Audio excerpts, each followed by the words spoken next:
They're fine or you're fine? Oh, I'm fine. I got nothing to do later. Okay. It doesn't take that long, Joey, to eat protein. This is true. Wowie zowie. Andy, I'm not gonna lie. Every time we have someone on that does really good impressions, it reminds me of how good yours are. Thanks, man. Give me some RDJ right now. Nick, RDJ. that Maui Zowie was spectacular. Thank That you, sounded Kevin. like fucking he was here. Wowie zowie. That's my favorite Christopher Walken line. Bingo. One of the keys to Christopher Walken is not how you say it, as much as what he's actually saying. Yeah. Because he says really weird shit sometimes. You know, he'll do that every once in a while. Like, but I love cutaways. Awesome sauce. Awesome sauce. Never heard him say that. Whole lot of gang shit. Coming at ya. Earlier this morning when we were having our morning meeting, Greg Miller said goon stuff. I was like, is that the Illinois white person version of gang shit? Yeah, they don't have gangs in Illinois. They just have noise. Illinois? You and I were talking about something very interesting earlier. You were talking about why is it runs RBIs? Well, When no, it's I think, runs no, batted in. I think in. people are arguing for the opposite of that. It should be RBI. Because, well, for my whole life, I'd say like, oh yeah, fucking, he had two home runs and 8 RBIs. Yeah. But it's like, well, that doesn't make sense when No. you say runs batted in. No. It's not runs batted in. No. Yeah. Yeah, it's like when you say ATM machines. The M stands for machine. Oh, that's true. Automated teller machines. So you're just saying. Cul-de-sac instead of cul-de-sacs. Nobody says that. You're weird. No, what? No one says cul-de-sac. It's the real thing is supposed to be cul-de-sac. Oh, That's no, fuck French, that. though. Nobody cares about No French way. people. 100%. It's supposed to be cols de sac. Instead of cul-de-sacs. No way. 100%. No way. No way, Cul-de-sac. Kevin. Joey, I think Call you Jen. made that Coles? shit Why is up. there an No, F? nobody cares about Because French. that's the plural part. No, she's talking about plural cul-de-sac. Like, you don't say cul-de-sacs. You say you say cul-de-sacs. cul-de-sacs. Yeah. The sacks. Why would anyone be like, look at all those cul-de-sacs? Well, first off, if you're looking at all the cul-de-sacs, or are you in a plane? How are you seeing all the cul-de-sacs? When Down. you come in to SFO, you Wow. always come in and you see, what's this place here, where Sony is? Redwood Austin City? Oh. SFO. There's a SFO. SFO is how it's really pronounced. Amy Gilroy says, "Hi, Thomas." I don't know who she's talking to. My name's Nick. Amy. I don't. Anna, did you see the John Probably Boyega talking to Instagram? greedy ears. I started watching Gundam Iron Blooded Orphans finally. She has what? I'm really digging it, but it's still doing the typical fucking anime shit of, and he's just a kid. Like, yeah, you bet I am. Like, this, who's in that Gundam control? Who's defeating all of our army? And he's like, it's me. It's like, a kid? Are you a child? You know it. Like, it's always like they keep doing the same shit over. It's always like the young up. It's like, why? I want a Gundam story written by a Western director or writer. You know what I mean? Here's your story. It's called Pacific Rim. You go see it. It's out and did okay, except not really at the theaters. Okay was a weekends. generous term. Yeah, we're having a slump, everyone. We're in a slump, moviegoers. I still have never seen the first Pacific Rim. A fucking month and we're gonna have another amazing movie about to come out. We have 30 days until Infinity War. Thomas says, greedy ears. Thomas says, yeah, Nick, recognize. I will not recognize, sir and or ma'am. I Fucking refuse tell him, to. Nick. Nick, are you sad that Dragon Ball Super ended? Dude, Did it it end? was like a fucking family member died in my house when I realized 5 seconds ago that Dragon Ball Super ended. Andy, ask me what Dragon Ball Super is. What's Dragon Ball Super? It's the version of Dragon Ball that comes with a large fry and a large drink. Pretty good. That got a legitimate Andy laugh at first, and then he did a stupid fake Andy laugh after that. You're such a You bullshit asshole. You heard it. You what fucking games He's heard the it. real Andy laugh. That's the real What Andy games laugh. are you playing? Asks George Neller. Fortnite. Still playing a lot of Overwatch. And I'll be starting up some Far Cry tonight. And some Rainbow Six Siege. What the fuck, bro? Thank with you. my boy Cheeto Fingers. What's up, everybody? This is Cheeto Fingers coming at you live from the NRA. That is the Nitro Rifle Association, or Association, as they say in Chicago. Wait, Because I we have be busting caps in people's asses. were you playing Far Cry all weekend? Yeah.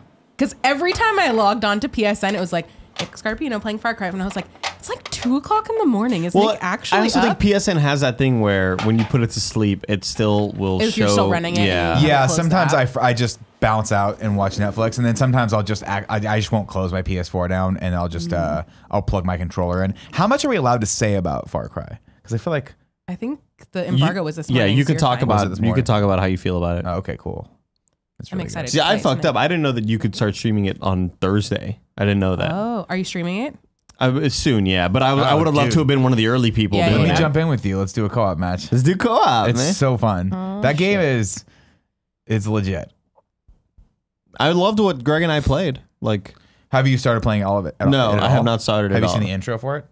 Yeah, I saw Greg playing it over Fuck. there. But I really want to play A Way Out too. I know. What's A There's Way so many Out? good things. It's the co-op. A Way Out one. is that co-op game by the guy Joseph Ferris. Joseph Fares, who was How long on could that possibly who was on the last? Game Awards. I was like, fuck the Oh, The fuck Oscars. the Oscars guy, yeah. Yeah.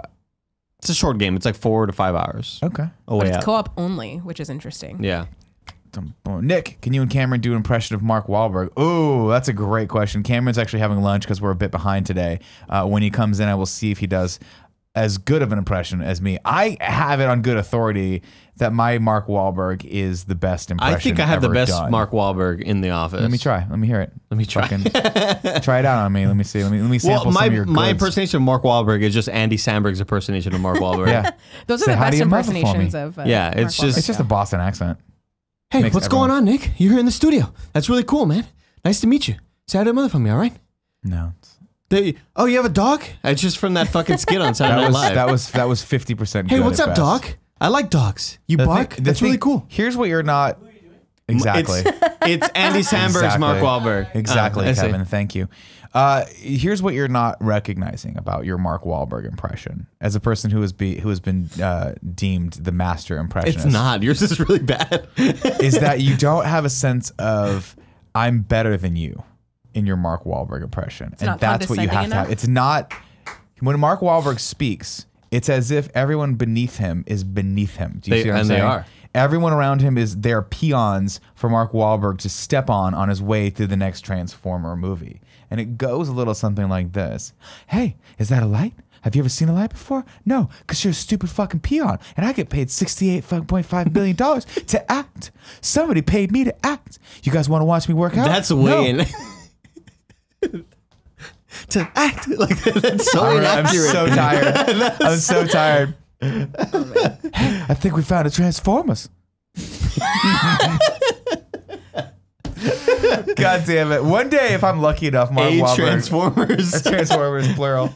A singular Transformers, plural. Joey, did you finish Persona yet? Says Lexi Gunner. I fucking did. Took me long enough. 102 hours. God But I finished damn. it while I was sick. And it was great. Did I, yeah. Did I maybe jump into New Game Plus? Yes. Did I look at the guide to see if I could platinum it? Yes. And then I promptly closed that window because that's not happening. Lexi gonna ask Andy, can you do Dick Vitale? It's awesome, baby. We're having an incredible tournament. Duke, the Dukies, baby. I don't know what that is. It's my Dick that was Vitale. really good. That was good, Dick Vitale. Can you Thanks, do Vince Lombardi? I cannot. But I can do Jerry Jones. I'll tell you what, you come play for the Cowboys.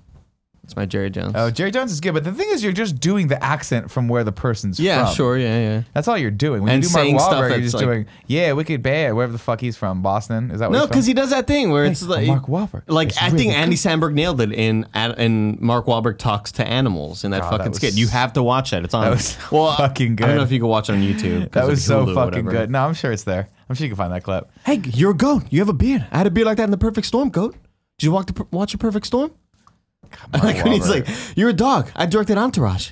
Like totally like unrelated. He was so pissed off at that. At which one? And It's so good. Mark Wahlberg was pissed off at the impersonation. Yeah, because it makes him look like a He was like dilly. talking shit about the Saturday Night Live. God bless him. I thought that was like kind of trumped up though, because they ended up doing a thing where like Mark Wahlberg like He eventually came on. yeah, they figured it out. No, I'm but sure at that first was he like, was. I don't think he was happy about it. No. He seems like a very easily offended. yeah, dude. he's fucking got a gigantic ego that's Yeah. super insecure. Yeah. Definitely.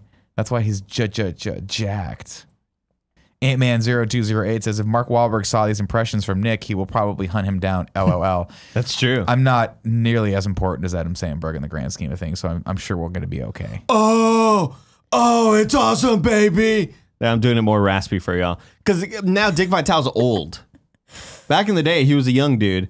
It's awesome, baby. But now it's like, oh, Dookies. Like, he's all old and he's like, not doing too great. All his friends. No, I don't know anything. All of Dick I wish he'd Vitale's stop friends, talking about sports. all of because his nobody friends are cares getting about hunted sports. down for 15 sexual seconds of sports on harassment. this show. Well, you got your fucking 15 seconds of Persona. Yeah, but I never get 15 seconds of Persona. Yeah, Andy gets 15 by seconds of sports all the design. time. By design. Andy- Because as a person who does the show but is not responsible for the show, ladies and gentlemen, on the morning show, 11 a.m. PDT, we just Nailed don't it have that time. We don't have time for Persona talk or sports talk or Mr. Yasmin 300 Gundam talk. We see you spamming the chat with your Gundam question. No, we're not going to the Gundam shop if we go to Tokyo. I'm going to I'll Harajuku go and I'm if going I to buy go a to- cute little crop top for myself that has. I'll go to I Tokyo. want to go to Tokyo. No, he just says if Let's you go ever play go to Death Tokyo, Stranding. We Nick- have an open invite to play Death Stranding. What the We fuck? should do that. What would you do if I went to sick, Tokyo all I with did that? was watch Tokyo vlogs because I was like, oh man, playing Persona. This looks cool. I want to go to Tokyo. I wonder what it's like. And I watched a lot of those. Do they do I this a lot? cannot do What John up? Madden, no. Do Bill Walton, can't do Bill Walton. I could do a great, who else in sports can I do? I'm trying to figure out who are the guys that are iconic, like, sports guys. Well, I can only do impersonations of other people's impersonations. That's the only time. That's Yeah, the of only time I course. realize Oh, it. that's all I do. Yeah, it's weird. Except for Jesse, like, yeah, bitch, like. But that's an impersonation of a character, not a person. Well, I mean, it's still. I mean, what's the difference? Is there a difference? I mean, I'm doing an impersonation of Ace Ventura, like. But I still think that's the same thing. Huh, I mean, it's a character. I don't know. It's the same But shit. you're not impersonating. You're not trying to be Aaron Paul. I'm trying to give you rationale for why you can do characters and not people themselves. No, I don't know. I disagree with that. Great. I You'll disagree. switch us We'll back agree in to a sec when disagree, he comes Joey. in, but why don't you have a seat? Say Thoughts hello on to chat. Kawhi Leonard? This is the pre-show I've said all I for need the to say Patreon on. peeps. Hello, Patreon peeps. Hello, Patreon peeps. No, I can't do. I can't. Now here's the question they've asked, Cameron. Yes. Welcome to the podcast for the first time. Can you do Mark Wahlberg? No. And here's the thing. My dad's from Boston. So I can do a Boston, but the way you do it, it's just, Well, it's immortal. I know.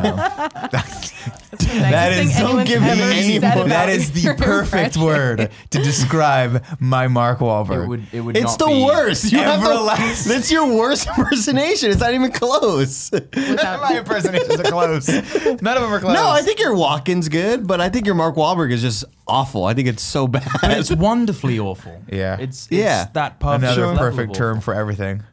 Wonderfully awful. Wonderfully awful. That's me. That's me in a nutshell. Nick Scarpino story. Oh man. I'm trying to think, Andy. What other big sports people?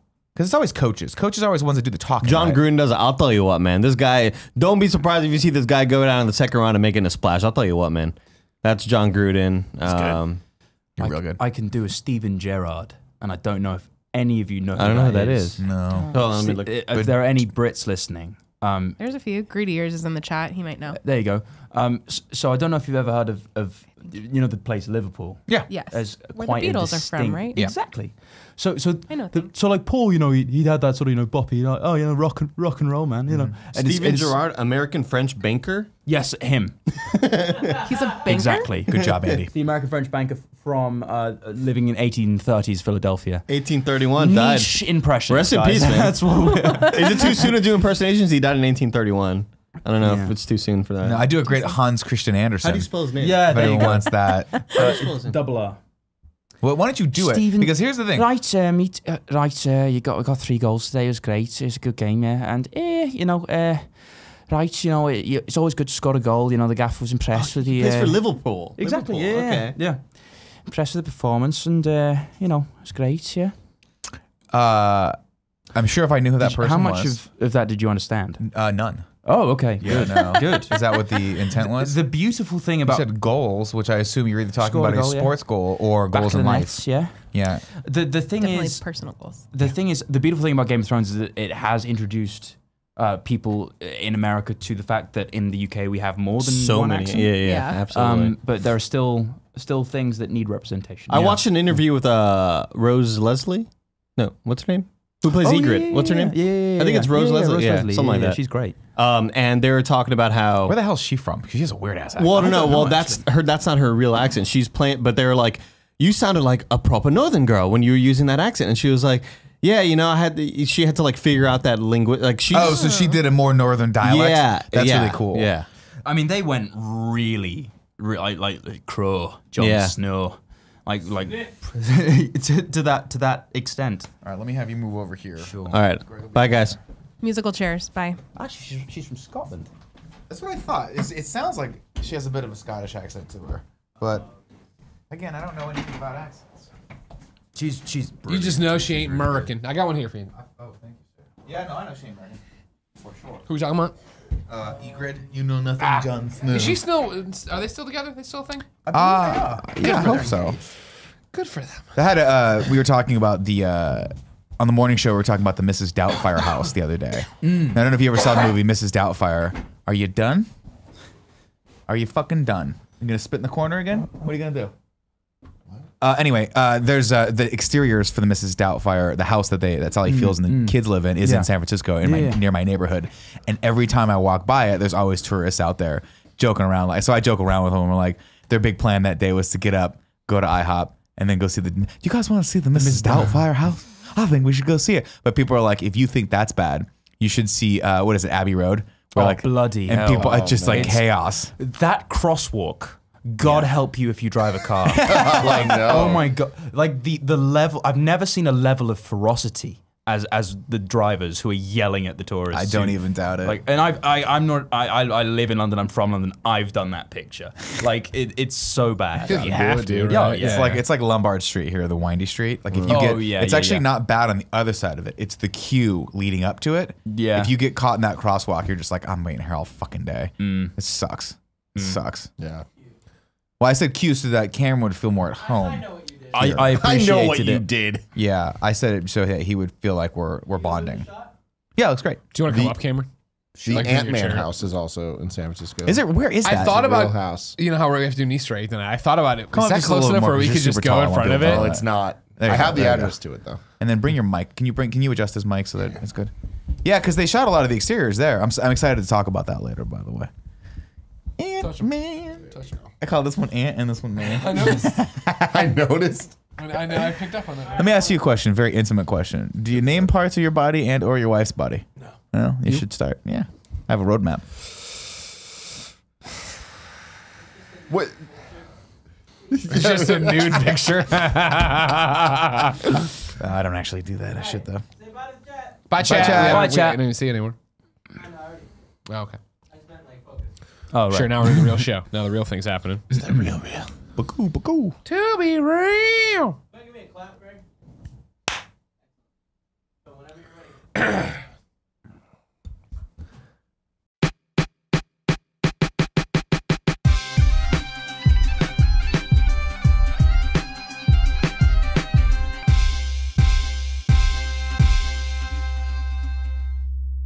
What's up, everybody? Welcome to the Game Over Greggy Show. I'm one of your hosts, Greg Miller, alongside the producer / seducer. Shingles couldn't kill him. Your champ and mine, Nick Scarpino. Woo!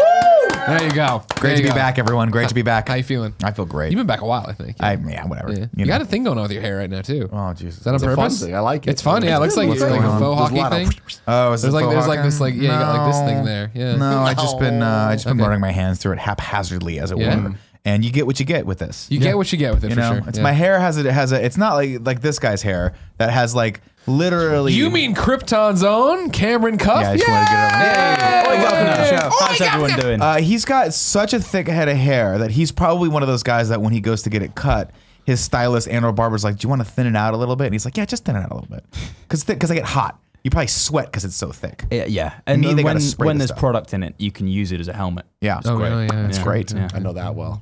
Oh, you mean over there? Shitbag Tim Gaines.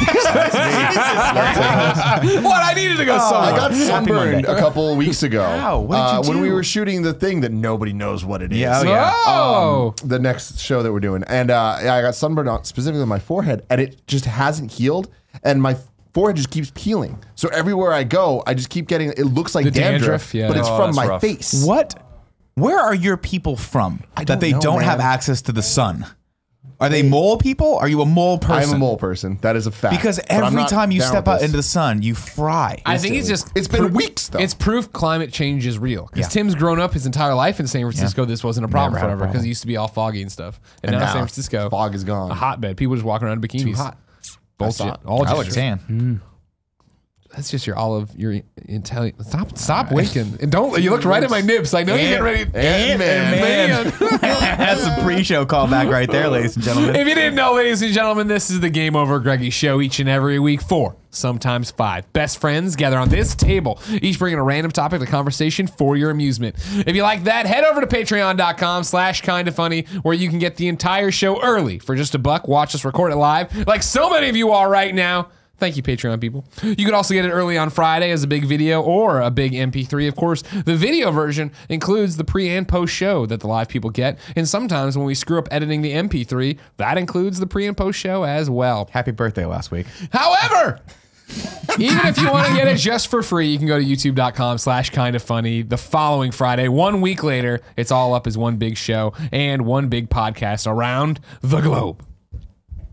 Now, Cameron Cuff. Yes, sir. We bring a lot of dirt bags on this show, right? do They're just indeed. here to. They're just here. Baker. They're just here to shuck and jive their wares. You know what I mean? drink the Talk free about this liqueur, stuff. indeed. Yeah, you're here for multiple reasons. Of course, you have this new show, Krypton on Sci-Fi. Yes, sir, I do. But more importantly, you love Kinda Funny, I do indeed. I'm a best friend. and you've been a best friend for a long time. Been a best friend for a long time since. So I found Kinda Funny. I was a penniless actor in LA. Sure. I had been in London and I'd had some success, and I got picked up by an agent in LA, and I was bankrupting myself living in Beverly Hills. And As You are. They did tell you there was other parts of LA you could have lived in. no, they didn't. right? I thought it was one part. Just Beverly Hills. Just Beverly Hills. Yeah, Crazy. Yeah. Oh, man. I was like, wow, I've LA is heard of it. expensive. Yeah, I just want you to know, from Beverly Hills to like a Culver City, for instance, your money would have gone literally twice as West far. Hollywood, any of pretty those much places, anywhere. yeah. It would have been better. But so I was there, and I saw on IGN Greg Miller's Final Up at Noon. And I was like, where's a good one. where's this guy going? Yeah. Like, because this is my guy. Like, you know, he's likes Superman, likes chicken wings, knows what he's talking about when it comes to comic books and video games. Like, relatable. this is a man I can follow. This is a man who knows his stuff. So Clearly, I mean, we're mere images of each other. Absolutely. I mean, I can look at it, see the clearly, we have a lot of Wait, things. which one of you is talking right now? I can't. So I so I saw you know the show, and I thought, you know, I wish him all the best. You know, this is great. But I'll pursue other things. And I was in LA and I was really struggling. Sure. I was having my first real battle with rejection, just no after no after no. And I was getting really ground down. From what I understand, hard to be a attractive white male in Hollywood. Like, they just don't want you. It's hard to be anyone in Hollywood. That's the truth. And I think that the thing is, like, when you're there, like, you can feel the weight of the broken dreams. You really can. Like, because every street corner is a location. The billboards are everywhere. Everything conspires to remind you that you're out of work. And my brother lives in LA, and my best friend lives in LA, one of my best friends. And I had this really dumb, stupid male thing of being like, I can't let them see me hurting. I can't let them see that I am really doubting myself. I can't open up about I this, can't yeah. open up about that. And the worst thing of all is, my favorite thing to do when I'm feeling sad is go to the movies. Just even by myself, just go sit down and get lost in the movies. And I couldn't even do that because I was thinking, I was watching the entire time just thinking, I will never do that. I'll never get there. And all I really needed at that point was 4, sometimes 5 best friends. Aww. And Now you're here. that was my thing. That's what got me through as I started listening to you guys. And I fell in love with the podcast. And I think the main thing is, like, yes, there's the shifting topics every week and everything, but what the podcast is really about is friendship. And that's what I needed at that time. And ever since, you know, ride or die. Hell yeah. Ride or die. Yeah, that's right. We ride So we can- It's together. about family. We die together. Bad boys for life. and that's why we Bad can boys for finally life. say we're letting Rahul go. He wants to go be a Funhouse. Let him be Now, free. to Sorry, say mate. that I we're pledge your cause. to say that we're letting Rahul go means that at some point he cared enough to actually be gotten. Exactly. He's not. You know, he's Funhouse for life. That's okay. We So love now, him. of course, you're on the hit show Krypton. I am indeed. Episode 1's up. Episode 1 is out. We like it a lot. Great, thank you. Yeah, no problem. Well, I'm sure that'll come up later. But so here's what I want to do is I'm going to get Tim. Yeah. Pass me my shovel. It's a metaphor. Just pass me like. Okay. Thank There you. you go. Thank you. Yeah. Should ask you. You know how to improv. Yeah. I'm digging up an old topic. Okay. You ready, Nick? Yeah. Topic is. Well, actually, hold on. I've dug up a topic. Okay. Now I'm Frankensteining it together with something else. All right. Okay. Gotcha. Sick fuck. Does anyone else believe? Thank you very much. Does anyone else believe that Cameron Cuff is proof God exists? You're gonna need to elaborate. I elaborate. His abs. Wow. This way, on the episodes where we've talked about God before, in passing, sometimes as a full-on topic, I'm like, I believe, and not necessarily in this, that, or the other, but higher power, things work out. It's weird. There's too many coincidences in the world. Does no one else think it's weird that this guy liked us? He's a kind of funny best friend, and he's a big Superman fan. Yeah. And then he goes out and he gets into a show called Krypton, and then he's on comic book covers, and he's at South by, and he's taking photos of us. He's wearing kind of funny hats. He's wearing kind of. He liked us before he became the guy that is now forever part of the Superman mythos. You know what I mean? That's why, like, 80 years from now, man, you'll be dead by then probably. 50 years from now, there'll be documentaries about Superman, whatever anniversary on, and you're going to be in them. They're going to talk to you. They're going to show clips from your show. In the next encyclopedia of DC Comics in 150 years, when there'll be a page about Krypton. That's cool. This is weird. You've convinced me. God exists. But you understand what I'm saying, right? Of like, Yeah, I know. Seriously, so many weird that's coincidences. insane. It is very, very weird because Yeah. it was, we talked to a lot of people on Twitter and social media and stuff, but you're always a face that I recognize because you have the blue verified check, which forces through. If you don't know, once you're verified on Twitter, it adds another column of. You click on it's verified and it shows you only interactions with verified people. So yeah, you pop up all the time. Like, Yeah. who the fuck is this guy? You click on an actor. I'm like, I don't know that. I can annoy you without impunity. Exactly. and now fucking Krypton. That's like, it's just such a huge jump to Yeah, me. it is crazy. It is really weird because like I've always been a comic book fan. Yeah. I grew up with the Andrea Romano, Bruce Timm animated series. Hell You know, yeah. like Yeah, Tim yeah. Daly is my Superman. Yeah. So and that's the thing. Like I grew up with that, so I had a cursory knowledge. I grew up in the 90s. I knew who these guys were, and then I opened up. It was like probably like 2005 or whatever, and I opened up. You know those like big DC encyclopedias. Oh, yeah. They had one on Batman, and I was like, all right, I like Batman. I'm really bored in this bookshop, so I'll flip through this, and that was the first time I ever learned about Jason Todd.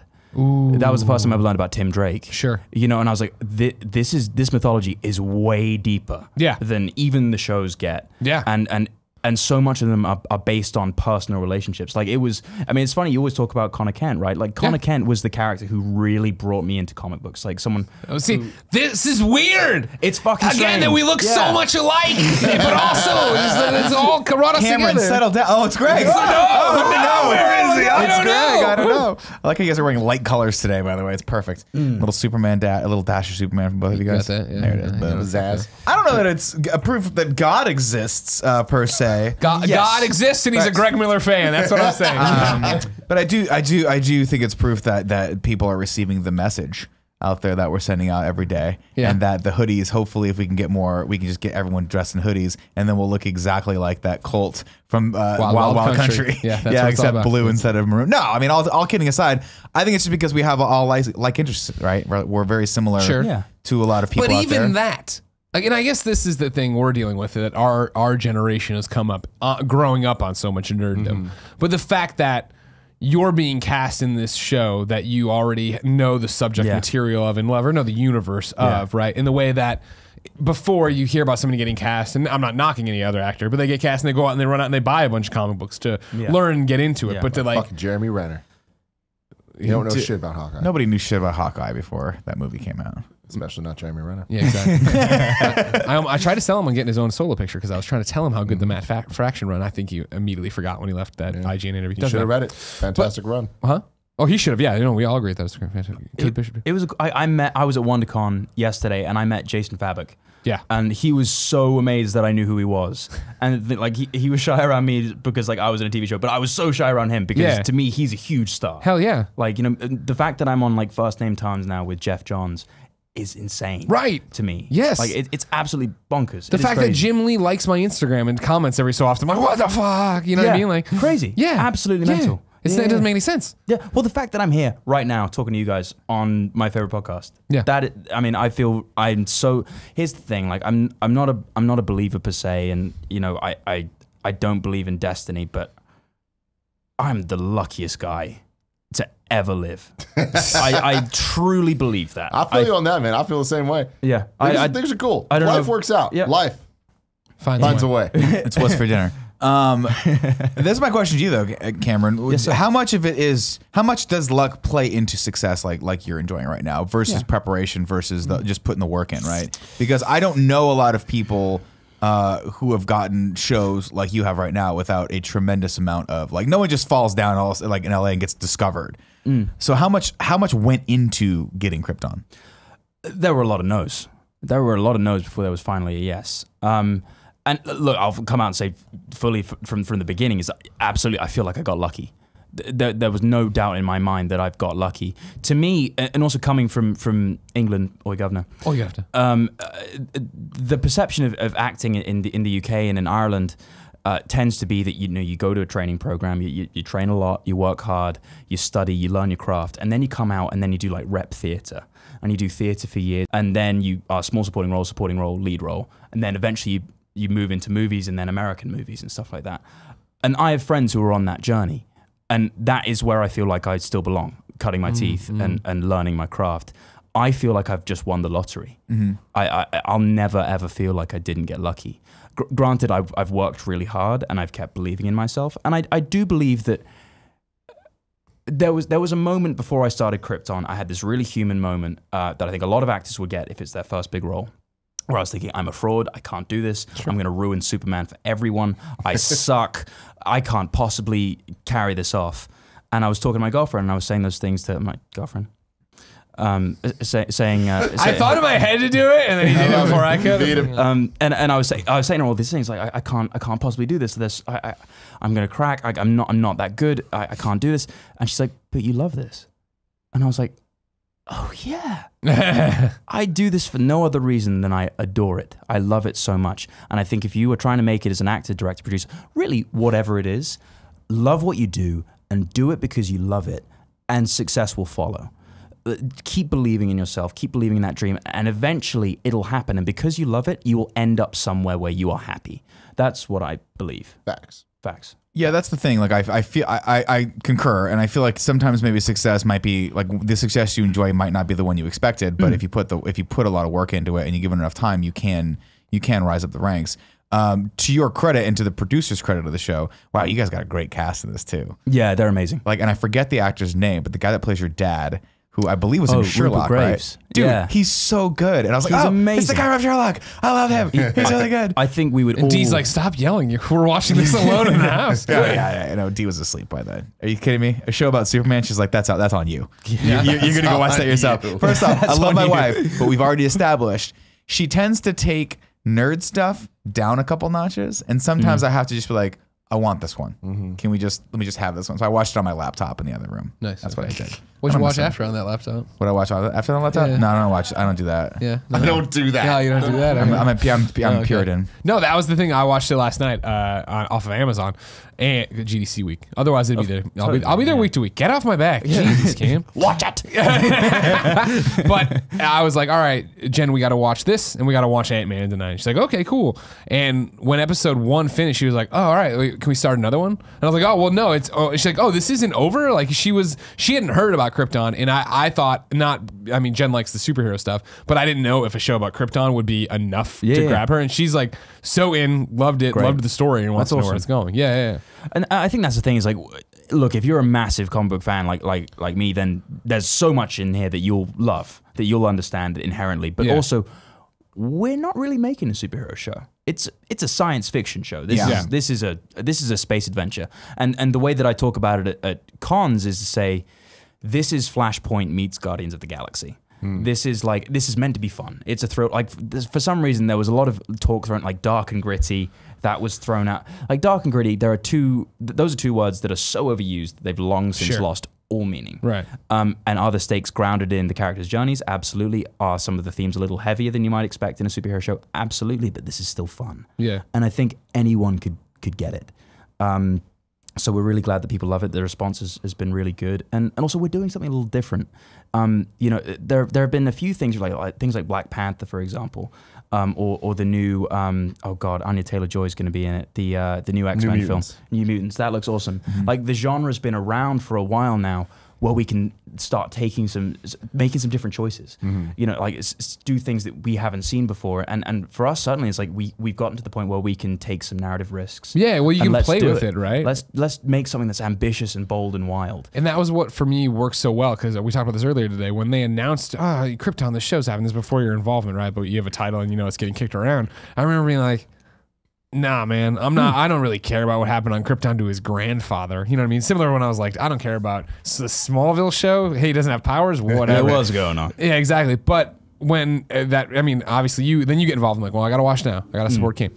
But then when that first trailer drops and it is, you know, Adam Strange with the cape. Yeah. And this is like very...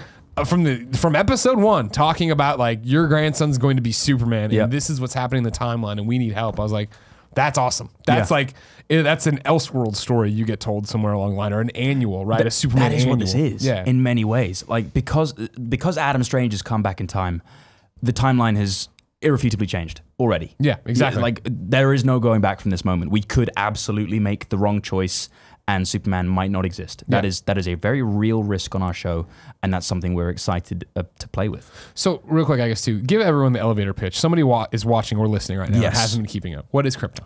Well, okay. Smash cut to a green planet. A green planet that's orbiting a red sun. It's 200 years before the birth of Kal-El. This is a planet with dwindling resources. It's sort of on its last legs, and things like population control have sort of been installed by an authoritarian theocratic regime. And the House of El, this great house of scientists and revolutionaries and freethinkers, are saying there is something out there. Val-El, who's the head of the house, comes out and says, there is something out there. It's coming for us. I'm telling you, we need to band together. We need to work to stop it. And this theocratic regime says, no, Rao, his only creation was us. We are the only planet in the universe. You are condemned to death. And they condemn him to the ice. And because all outside the city is a wasteland. It's ice wastes. And so the House of El is shamed. Their status is ripped from them. And that's where we meet young Seg-El growing up in the rankless district. He's a con man. He's a hustler. He's morally adrift. He's not really sure where he stands on a lot of things. Gets in a lot of bar fights, drinks a lot. And that is where sort of when he's most adrift, when he's most lost, someone comes up to him and says, hey, 200 years from now, where I come from, a planet called Earth, your grandson is going to be the greatest hero in the universe, and something is coming to make sure that that's not the case. And all of a sudden, Seg is faced with the reality that he has the great past of the House of El, this great legacy, and also the future.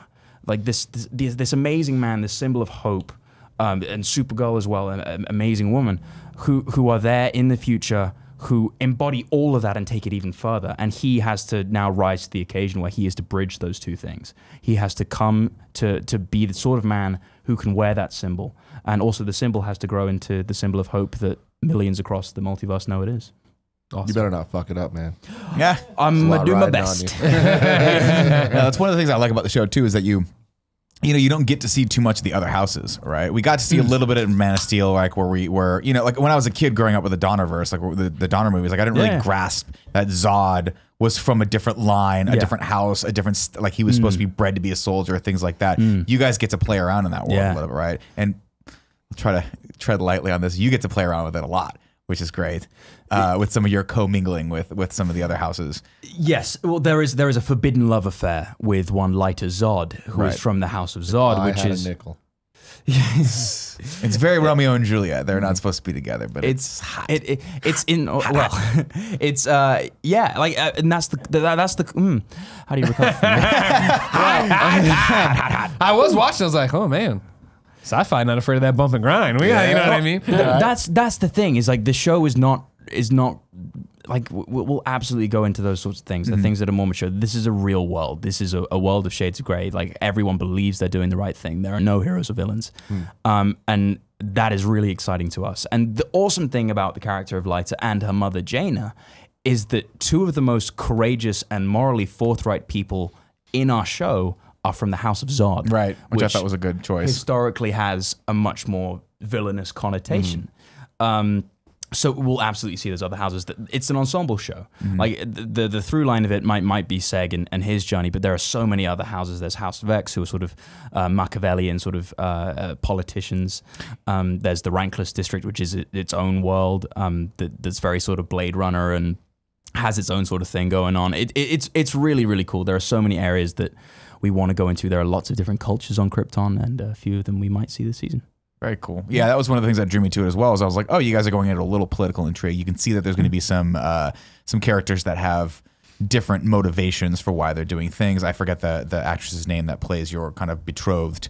Wallace Day. Yeah. Yes. She's awesome. You get an idea from her character that she might have other ulterior motives as to what's going on as well. Yeah, she's maybe to screw over her She's an father. Maybe amazing actor. you never know. I love that we bring back in the idea of the birthing chambers and like the that nobody has kids on this planet, which is really, really cool. And I like to explore Well, that was the thing, well. right? When they were talking about binding, and you're gonna bind with her or whatever. It's like, oh, interesting. And they go in there and they take the blood samples, combine them, and tell you the whole history. Or We got a baby on the future. way. Yeah, exactly. It's like, oh wow, weird. It is weird. But here's the thing: is like the society is so segmented and has such strong ideas about who you can be and what you can do that to be with someone who you're not supposed to be with is deeply forbidden. But and also in the Rankless District, they have babies the normal way, but the government just sort of says, oh well, it didn't come to the Genesis Chamber. It's not a citizen. It's not a citizen. We don't have to care. Interesting. And the other interesting sort of byproduct of the Genesis Chamber in Kryptonian society is that it means they've evolved past gender roles and they've evolved past traditional sexuality as well. So it creates a very different society. Interesting, yeah. Interesting one. Yeah, That's interesting, yeah, because you would kind of defy social constructs at that point. Because you're like, they can just be whatever you literally have a machine that just says, perfect for this, go. Yeah. All right, that's pretty cool. It's interesting. And it's awesome to have a world where people love who they love, and no matter who you are, gender, race, it's not a thing. You can go ahead and do whatever it is you want to do as long as you work within this authoritarian regime. Was there ever, like, I don't know if you can speak to this or not, but like how did Man of Steel, did the Krypton from Man of Steel ever come into like the conversation as far as the production design was concerned? Yes, definitely. The cool thing, well, David Goyer, who did Man of Steel and he and the Dark Knight films, so many great movies. He was the driving force behind getting this made. This was announced in 2014. It's been a while. Yeah, a long time coming. So the awesome thing about our show is that we've been able to take influence from Man of Steel. We've been able to take influence from Richard Donner's Superman. We've been, including the soundtrack, including like the yeah, that was awesome. It's really cool. Hints of that always make me happy. Always. Oh yeah, like it's chills every time. It's so cool. But and also from the comics, from New Krypton, like the guild system and all that sort of stuff. And we had Jeff come on board and help us build it too, but also take influences from things like Star Wars and influences from things like Star Trek and Blade Runner, and create what we feel is our ultimate science fiction society, which we think is really cool. So yes, the Man of Steel movie definitely played into the design and the feel of the world. But so did a lot of other things too. I just want you at some point to get your own flying beast like he had. I forget what the name of the character was. Yeah, it was so sad. I was like, how did you? They managed to do something wonderful with that. The first like 20 minutes of that film, where like you get the bond between him and the beast. You get the urgency of what's going on. The planet's gonna explode, and and I was like, oh no, his fucking guy got shot. His little thing got shot. Not that guy. Oh, sad. Russell Crowe also. But I think that's the thing is that David was making that movie, and he just sort of thought, there's more here. Yeah, well, that was one of the things people loved about Man of Steel. Yeah. A lot of people were like, that was one of my favorite parts of seeing what that society was like and where they were at and how it was going. And I think that's the thing is that every interpretation of Krypton is like, we're here for 15 minutes. Okay, exactly, bye. exactly. Well, it was interesting. And we're jumping around plot points of episode 1, but you should go watch it anyways. Like when you go to your grandfather's fortress. Yeah. And it was that thing of like, all right, like I've never really thought much about, and like there's always a reason, or like here's this crystal or whatever, but there's never like this is like a lineage thing of you have a fortress of solitude. Like this is an established place. I love the nod to it. Yeah, exactly. Well, this is it was just like his fortress of solitude. Yeah. You go in there and there's the same like what will be iconic later on in many Superman comics of basically what we know is Jor-El and Lara holding up Krypton, right? But it's not. It's just these two other Kryptonians. It's the founding members of the House of El. See, there you go. Is our idea, and it's in our world because there is this authoritarian regime. It's where he built it to keep his work safe, a fortress of solitude, because inherently his work made him be alone. It's the only place that he was safe enough to try and save Krypton by himself. So, he mentioned the thing from Man of Steel. You shouted out its name. I saw you, I think, on DC's Instagram stories, right, doing the quiz. And you got like 8 out of 10 on these Superman questions, right? I'm a big nut. So was that already built in, or was it when you got this, you're like, I know what's about to happen. I know at every Comic-Con somebody's going to try to stump me on something. It was cool. My first Comic-Con panel was 2017. The show hadn't come out. We'd been picked up, but we hadn't shot anything else yet. There was no other photography done. So I was there with me and the showrunner Cameron Welsh, and we have this massive panel, and Jeff is moderating, and we were sort of going through it, and he said like, oh, and Jeff was like, oh, so Cameron, you're a fan, and I was like, oh yeah, and I was talking about the DK, and I said, oh wow, there were 3 Robins. He was like, actually, there were 4 Robins, and it's like, it was pre Damian Wayne, Jeff, and the whole room goes like, what? Yeah, like he's a fan. Oh yeah, like and yeah, like it was that someone came up and asked us a question about Injustice, and that was, I saw my showrunner was just like, what's Injustice? And I just came in and be like, Tom Taylor's a genius, has a huge influence on our show. Read everything he writes. Hell yeah. And from then on, it was just like, this is awesome. This is so great. And all the people, all the PR people were just like, you actually genuinely know your stuff, don't you? Yeah. It's like, I love this stuff. Yeah. I'll never not want to come to a Comic-Con. It sucks that it's not just the norm. Yeah, that's the thing. It pays to hire nerds. That's what I'm talking about, people. If you're out there watching, cast these 2 guys. Yeah. No, you don't know anything. What's that? I don't know anything.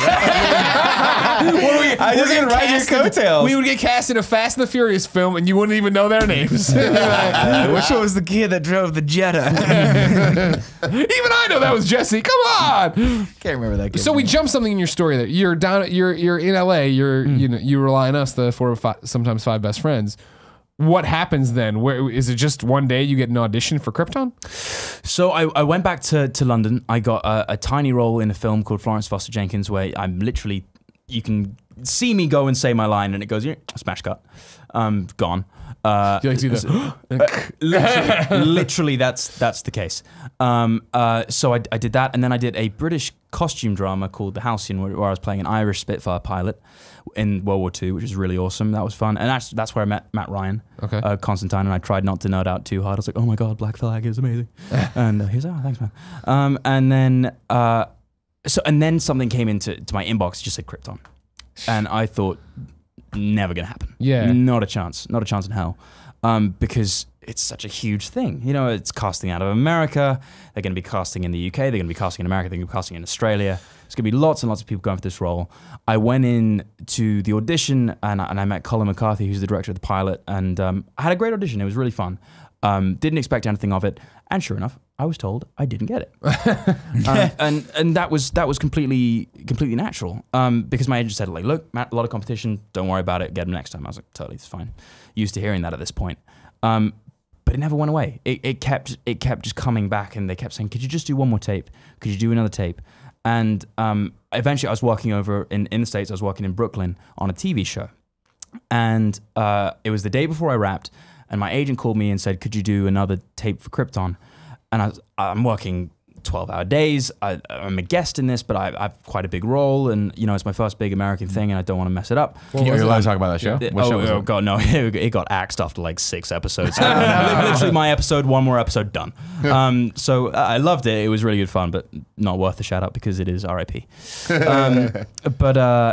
Yeah, and I said, like, are they all just having a laugh at the nerd boy? Like, yeah. They've seen me so many times at this point. Like, there's got to be something going on. And she said, look, fair enough. I'll go back and I'll ask them if they wanted something different.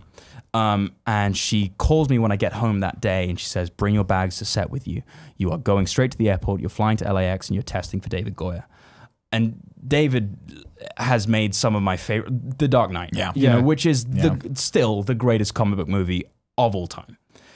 So to be in a room with him, this guy's a legend on screen and in comic books, was amazing. And here's where actually the huge amount of no's came in useful. A few months before, Wait, what?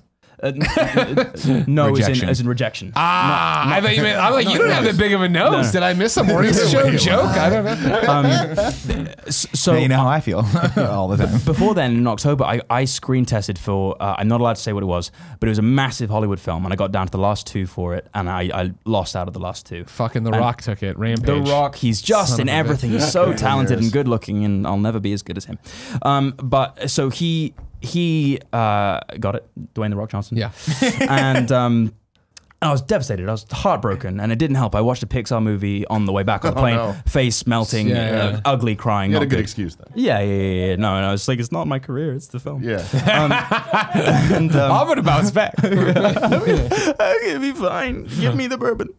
So I was devastated. But the thing is, when I was in the room with David, I was just coming off a job, and also I was like, a few months ago, I was here and I didn't get it, Yeah. and I thought I'd never make it back, and here I am.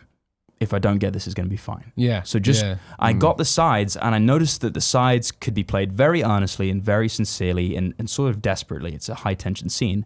And then I also sort of thought, there's a little Han Solo in here. This could be more fun. This could be interesting.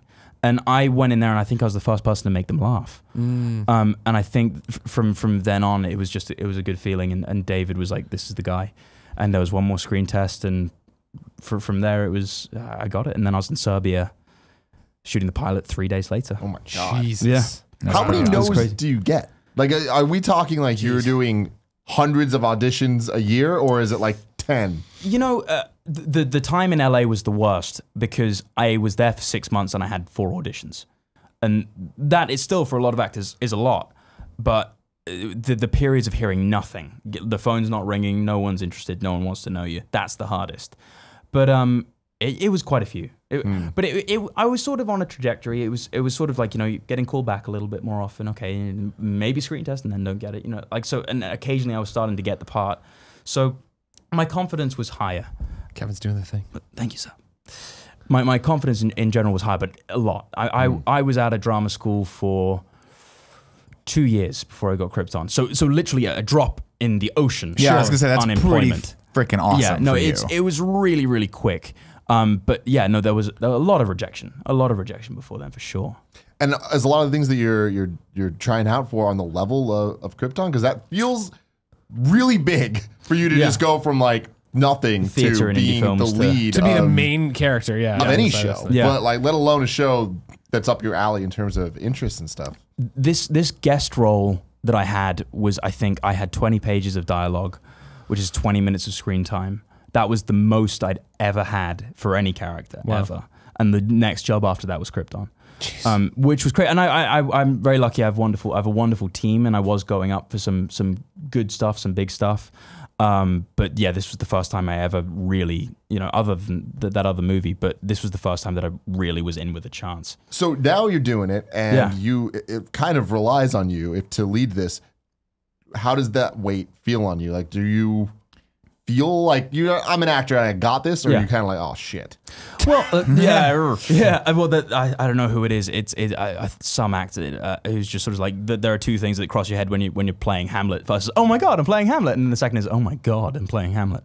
You know, like it's scary. But so the thing was, it's sort of three things. Number one, I have an amazing cast around me. Just like Georgina Campbell, amazing actor.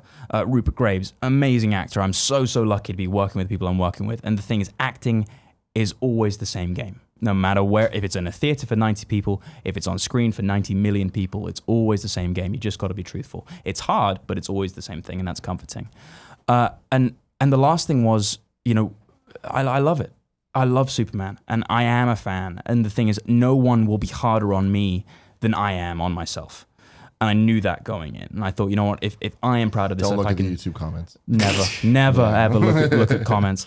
But the second I thought that, I was like, you know what, if I'm proud of this, then that's all that really matters at the end of the day. Sure. Here's a question I have for you as a person who's auditioned a ton. How do you deal with nerves? So the first year I got out of drama school, I completely froze. Because it's the one thing that acting teachers cannot prepare you Right. for. You can do as many audition seminars as you want, but you cannot simulate the feeling of being there in the room and you feel like you're being judged. It's not what's happening, but inherently it's like I have to compete with all the other guys who are going up for this part. Like Ryan Gosling tells an amazing story about living in LA as an actor. Is you go there, you're 2 hours late because of the traffic, you double park because you think you're next up, you go in there, there's 20 other guys who look exactly like you. Guess what? You're not the only one who thought to bring the cowboy hat. And then all of a sudden you sit down, the walls are paper thin in this office, and all you can hear is the other guy doing his version of the scene, and now all you can think about is doing it better than him, than the way you were actually going to do it. Meanwhile, the casting director is outside the office talking with Jared Leto's agent because he's already got the part, you know, and that's what you deal with. You come out and you double park and you got a ticket. Well done. That is sort of how it can feel. Like it feels like you're competing, and that's not what it is. And I think it took me a year to learn that lesson. I was so nervous because I thought I have to be good. I have to be really, really good. And that's like a sort of it sucks, but it's one of the most horrible things about it is that ironically, sometimes working as hard as you possibly can to make it good. In any other thing, it might work, but not in acting because you'll just end up pushing too hard. Right. But I think the thing that got me there in the end was just everyone's just a person. They're all just people. I think I have something to say about this role, and if they don't like me, then they don't like me. It's happened before. I'd be fine. I'll be back in this room at some point. Just know my stuff. I'll work hard. I'll get it down. And then at the end of the day, if they don't like it, there's nothing I can do about it. I always think to myself, 95% of the casting process is kind of out of my control. If I walk in there and they want someone who's 5'10" and blonde, I'm never getting that part, ever. So there's only a certain amount you can do. So you just got to do your thing and hope that you're the guy. So now that you are the guy, how much say do you have, like, in terms of the story, in terms of the character and direction for that stuff? You know, it's interesting because our showrunner's great. He's really, really wonderful. He's really collaborative. There's a fair amount of improvisation that goes on, but the writers are fantastic. And, you know, at the end of the day, my job is to bring their characters to life. So that's great, and that's wonderful. And we talk about ideas, and obviously because I know this stuff, I've pitched him ideas and I've pitched things, and you know, we'll see where that goes. They're like, that's a great idea. That's well, we'll see you. There's craft services. Well done, actor boy. Yeah. That's the thing though. I have to imagine, like, now that you've been cast, now that you've done the pilot, now that you're going and you're filming more stuff, at what point do you just develop a huge head, huge ego, go, I need a new pair of sneakers every time I go anywhere, rose petals just everywhere I walk. We put Andy Cortez on camera once and he started these Dude, movies. fuck, it's horrible. Right now, more LaCroix. That one will happily oblige. Look, and you were saying it's a shame it's not the norm, but I was talking to Rahul about this, and Rahul Kohli, friend of the show. Funhouse fuckboy. Funhouse. Funhouse Treacherous Christ. Treacherous man. He left us. But yeah, it is sort of, I don't really get why you don't see more actors who are like, I am so lucky.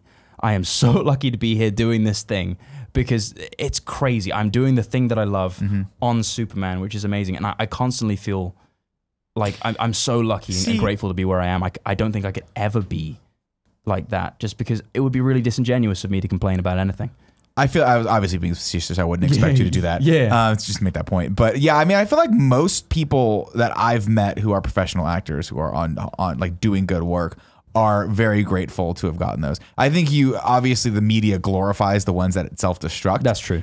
So I don't know if that's necessary, if the norm is necessarily you're supposed to hit a certain level and then just be a horrible human being and just start fucking everyone over, or if that's just, hey, that sells stories, that gets clicks. Like, let's really focus on that, because I have to imagine out of the hundreds of thousands of actors out there, working actors out there, that most of them are decent people who are putting the work in. Everyone that's ever come on this show has always been awesome, you know. With the exception of what's his name called? No, Who else? I thought we were going to talk shit about Rahul. Oh, again. more Rahul shit. What's his name? I call Troy Baker. I just call him Baker now. I just Do want you you? to know. Yeah, that's the thing. I just we we're hanging out in the morning show. I was hanging out with him over on the weekend. You know what I did you mean? call him the Somehow his legs are getting even skinnier. His jeans and pants those getting skinny even legs? Oh my even like God. he's almost like paper thin on these legs. I don't know what he's doing. Every time he comes in to our studio, I'm like, you make me feel so slovenly, so like I have no style whatsoever. And he just, I shit you not, Cam. At one point, I'm calling you Cam now. I call him the Baker. I call you Call me Cam. whatever you want, man. At one point, he was telling a story, and all of us were so engaged to it. And he just reached over, someone handed him a guitar. I don't know how they got it. I don't know how they got it. And he just started strumming it as he was telling the story. It added to it. Yeah, it wasn't of course. necessary, No, but it not definitely necessary. added to the overall tone and feeling of the story. Handed it over to the next person. Never saw those people again. Yeah. That's beautiful. That's the kind of skill he has, that he can make baker. guitars. He's the sort of guy that, like, Bakes. when he walks out into the night, you're just like, where's that guy going? Yeah. And you'll I wish I also- could follow, but I know I can't. Yeah. Off no. to the next adventure. Exactly. Over that hill yonder. Yeah. Yeah. Yeah. Do you think it's just the growing up in the age of social media and stuff where, being like YouTubers and people that are interacting and talking on camera and all that stuff, that kind of becomes the normalized world that we live in, where the actors that we see on TV now didn't grow up with that stuff. So it's like, I just feel like there's this more like, oh, anybody can do anything, where I feel like before there was like a lot more gatekeepers in terms of getting into acting. And it was either you go to these schools, you do this right and get it. But now it's kind of just, If you got a camera, you can do it. yeah. That's the thing. And that was the big mistake I made when I was in the low point, was that I didn't think of myself as an actor. I could only act if people were paying me to do it. And like now, as you guys know, your advice to anyone who wants to start a podcast is just start. Start doing it. Yeah. Just get to it. You have the ability now to, you have a camera, you can start acting, you can start making videos with your friends. Start doing scenes from films that you like, totally worth it. It's all valuable. That's the thing for me too, is that for the longest time I thought, you think about life in terms of big moments, big breaks, things like that. It's actually, I think, probably the wrong way to think about it. I think life is probably a little more important to think about with all those journey. small little incremental things that you can do for yourself all the time that aren't hulkingly like, imposing or really intimidating for you. Like on just a much smaller level. I forgot that we had the comics. We should show off There the you comic. go. I want to bring the comics. That's you on the cover of the Holy comic. shit. That's That is awesome. my face. That's so cool. That is really cool. Free in your local comic book shop right now. Big old stack downstairs. You can steal them. They won't know, Tim. Yeah. It says free. You And can then steal that's them you for on free. the back of the key art for Krypton. Yes. really You're cool. just all Yeah. over this thing. It's cool.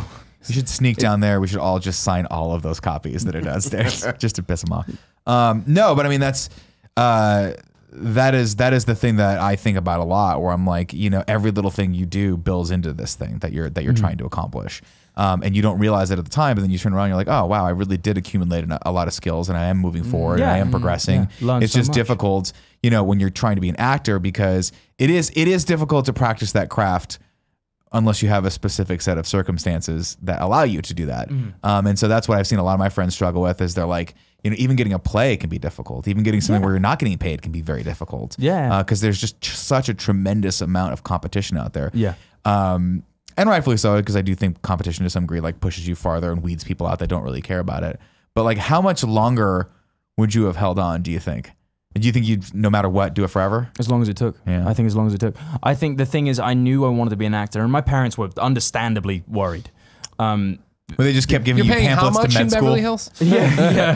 Yeah, everything that I'd Your made dad in my Google's life. like, there's a before place then. called Long Beach you could live Yeah, in. yeah. That's a lot cheaper. Yeah, your agent said Beverly Hills. Are you sure? Yeah. There's this whole thing called the Valley. Yeah, exactly.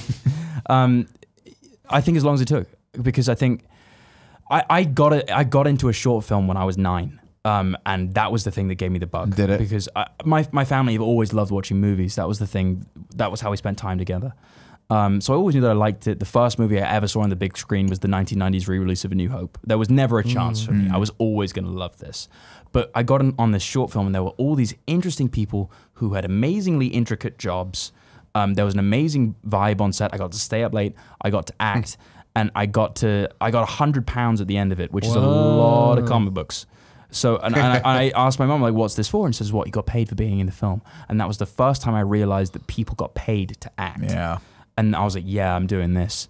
And they said a few offers came in after that when I was still like 9 years old. And they said, no, go to school, stay in school. We want you to have a normal life. If you want to do it when you're 18, that's fine. So I turned 18. I said, I'm going to drama school. And I hate you, Mom and Dad. Give me back my found the 100 pounds. offer letters.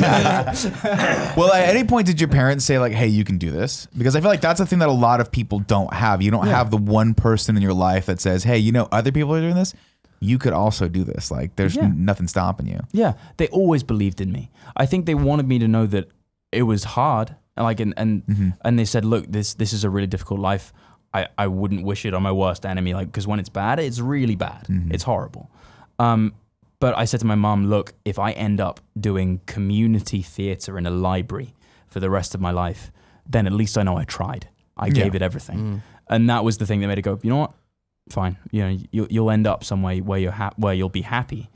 But my parents always believed in me. And the thing is, I never did well at school. You know, there's an old joke about theater is that if you're not good at sports, you're not good at class, that's where you go, theater. And that was sort of true for me. It was a sanctuary for me. I didn't really feel like I belonged anywhere else. And sort of that was the thing that sort of kept me going. But I knew that I just didn't feel like I fit anywhere else. And my grandmother as well was really, really supportive of me and just said, if you put your mind to it, you can do it. Like I believe in you wholeheartedly. And the sad thing was my grandmother passed away before Krypton happened. She didn't even hear that I got cast. And my dad said, are you upset about that? And I was like, well, yeah. I mean, I would have loved for her to see it, you know, be a success and everything. But she knew. Yeah. She knew you'd figure it out eventually. Yeah. You'd get there. She knew I'd make it. Like that was, you know, everything. I was talking to that Funhouse man about that, and he said, you know what, the rest of it is just for us. You know, it would have been great for us to see them see it, but yeah. She knew. So that was awesome. And Coco really hit me where in the feels. Yeah, it messed me up. So you didn't do sports in high school? I did sport. I did basketball. Oh, you did basketball. And I was not good at it. I did it because they forced me to. Sure. Yeah, it's interesting. I think back to I did theater in high school as well. I did theater and band. Predominantly, I was a marching band nerd, but just to make sure that I would never have sex until mid-college, I did theater as well. A little choir as well. Just sprinkled that in. And actually, it was just hilarious. I think back on that, I'm like, that was all me thinking that because everyone else was getting laid around me at theater. everyone else. By the way, theater, if you want to get laid, that's the place to go because you are just crammed together in the back of this like dark theater when the show's going on and it's super exciting. Everyone's scared and anxious. It's and so just cold. You have to be naked and hormones hold are each other. just pumping, and there are people, and you'll just look over and someone's making out, and you're like.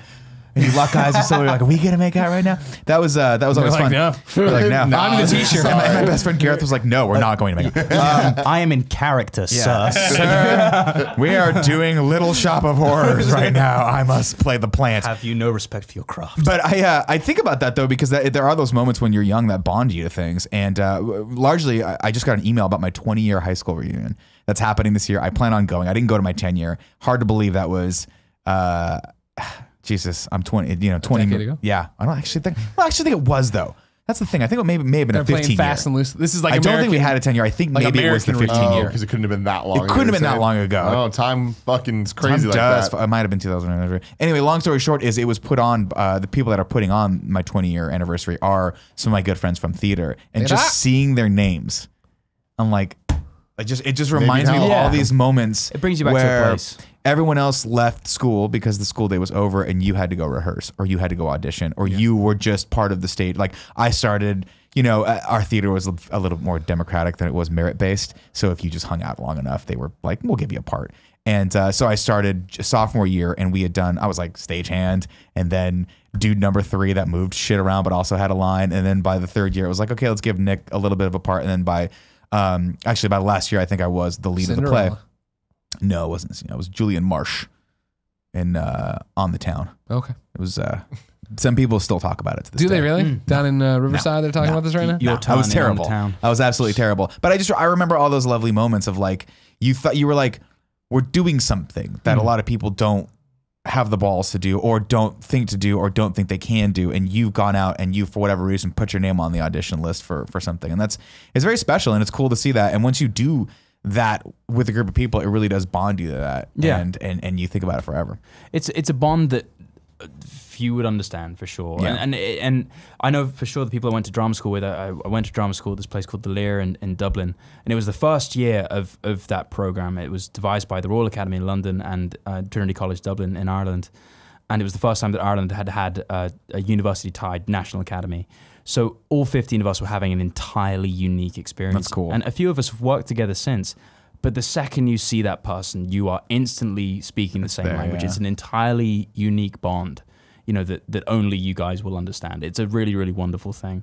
And I think all kids should try theater. Oh, I absolutely agree. Like it's really great. It brings you out of yourself. It teaches you how to interact with people.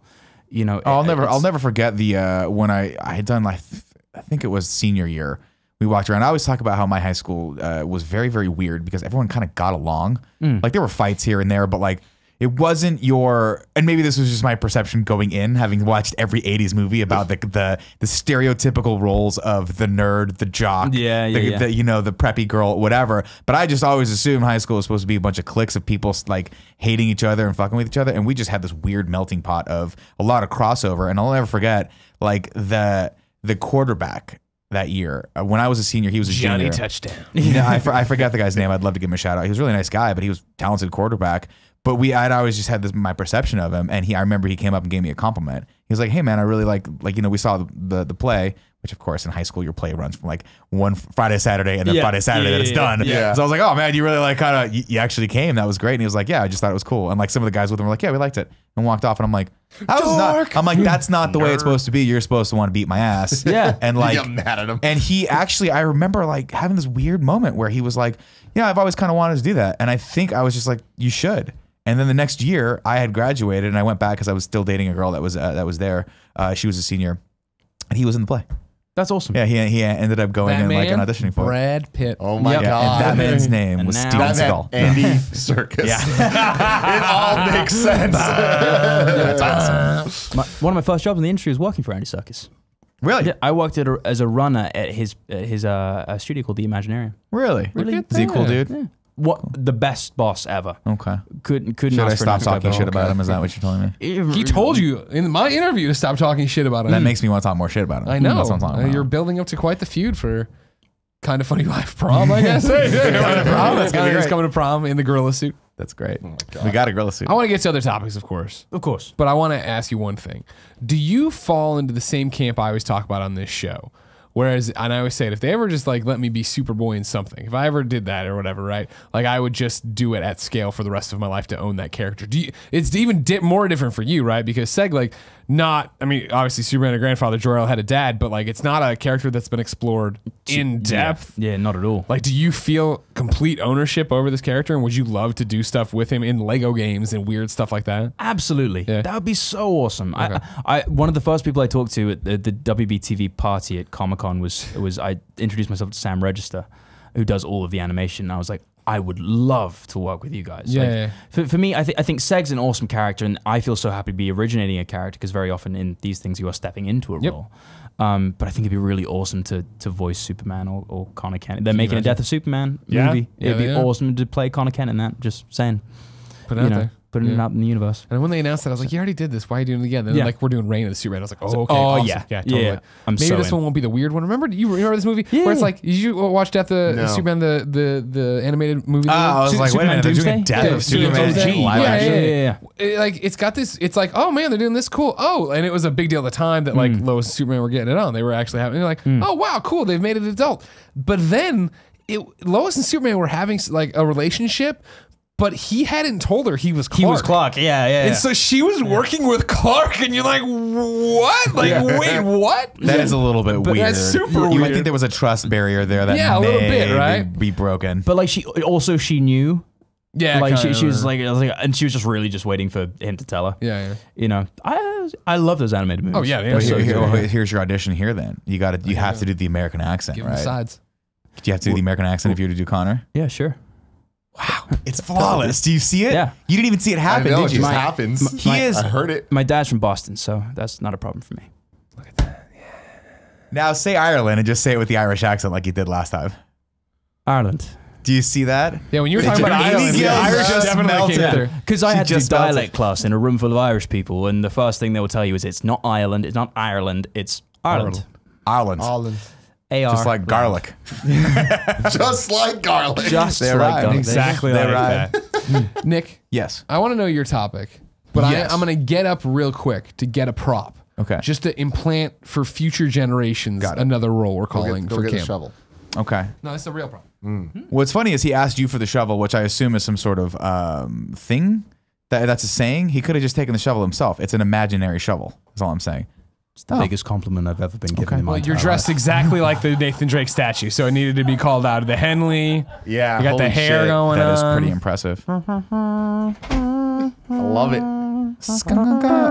My topic. You know the song well because you played the opening of Uncharted 4 times and never gone any further. You want to know the biggest insult to the Uncharted franchise is that I had the Legacy Collection installed for very long, for like the last year, and I finally just deleted it to make space for something else. You're such. Just deleted it. I think I made space for like Rainbow Six Siege, Nice. which by the way, I'm getting awesome at. Speaking of Uncharted, at my first ever thing, which was upfronts in Toronto, someone was like, "Oh my god, I'm so excited for Spider-Man," and I was like, "Thank you so much." You got to just go with Me it. too. So yeah, Me too. I will see that. I will also be the douche. My topic is things that you think are weird as you get older. So as I'm approaching 40, there are some things that I see people do, and I'm like, that's just weird to me. An example being getting drunk more than one time per week is strange to me. And yet Are you people excluding events? No, just in general. You see, no, so you're, but like a Like normal even Monday at an night. event, like if I had E3. like, E3, I would do maybe one hard night of drinking, and then the next night I would be like, I'm done. I can't do this anymore. Okay.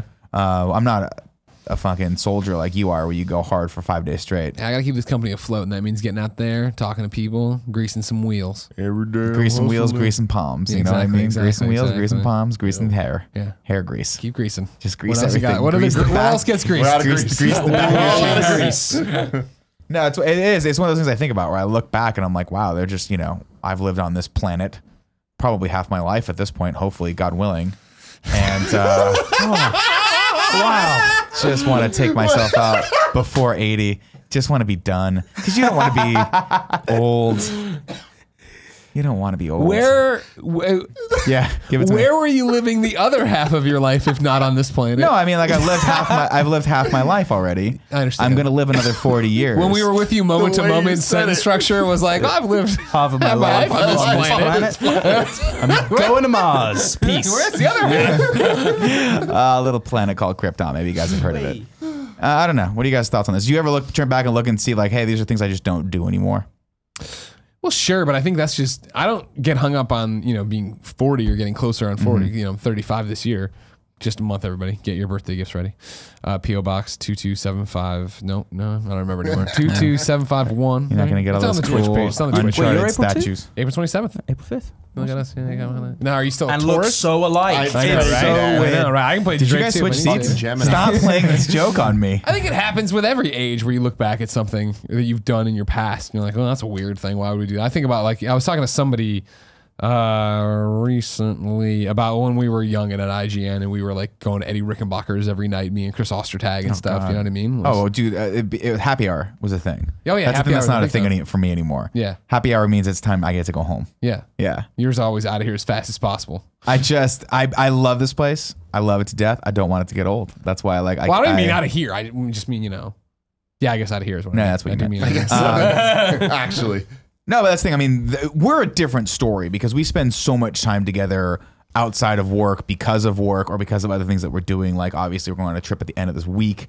We spend a lot more time together than I would wager the average employee at, Acme Corporation, Sure. whatever it is. Sure. So that's different. I'm not saying that you can't go out there and blow off some steam, but I would be, if you guys were like, hey, let's hit up a happy hour right now, I'd be like, that's weird. We've never.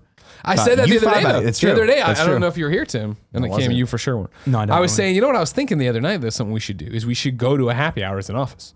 Because we have the kegerator and we drink and stuff. But I mean, like, really just knock off at a 4:30 or a 5 and go to a bar and actually just get a drink. Yeah. And get outside of here. Because I don't even know what's happening with Andy and Yves Gaumont anymore. Are they still happy? You know what I mean? I know. We need to know. I know what's happening with Andy because I stream with him nearly on a nightly basis. Jesus. What's up, everybody? Nitro Rifle Association member here, Cheeto Fingers. I like how you brought it back. Yeah, you brought it back. I was like, I thought Hey, that we was went up. Where we go? Okay, we're back down. We're back down. I found my way back. What else you got in your thing? Is there just drinking every night? That's I mean, you remember those days? I do remember. You used those to be a party days. animal. I do. Well, the other thing I had was Burritos. like the idea of having a roommate who is not your significant other. Sure. That's a weird thing to me. It's foreign to me. I can't even think about that. I've been with my wife we've been living together for almost 7 years. But you lived it beforehand with I Ty did. and Brendan. No, I know. Yeah. I hear people talk about their roommates, and I'm like, right. There's someone in your house that you have you have to put a boundary on. Yeah, Not that my wife and I don't have certain boundaries. Like for the 30th. Tell me the boundaries between you. Well, and for your like wife. the 30th time, she's like, please stop just pretending to come in when I'm going to the bathroom and thinking it's funny. It's not funny. And I'm like, I think it's funny, right? But, didn't see heard it that. both I'd ways. murder you. I'd murder you. That's a joke. Sometimes. Sometimes I hear your stories and I'm like, man,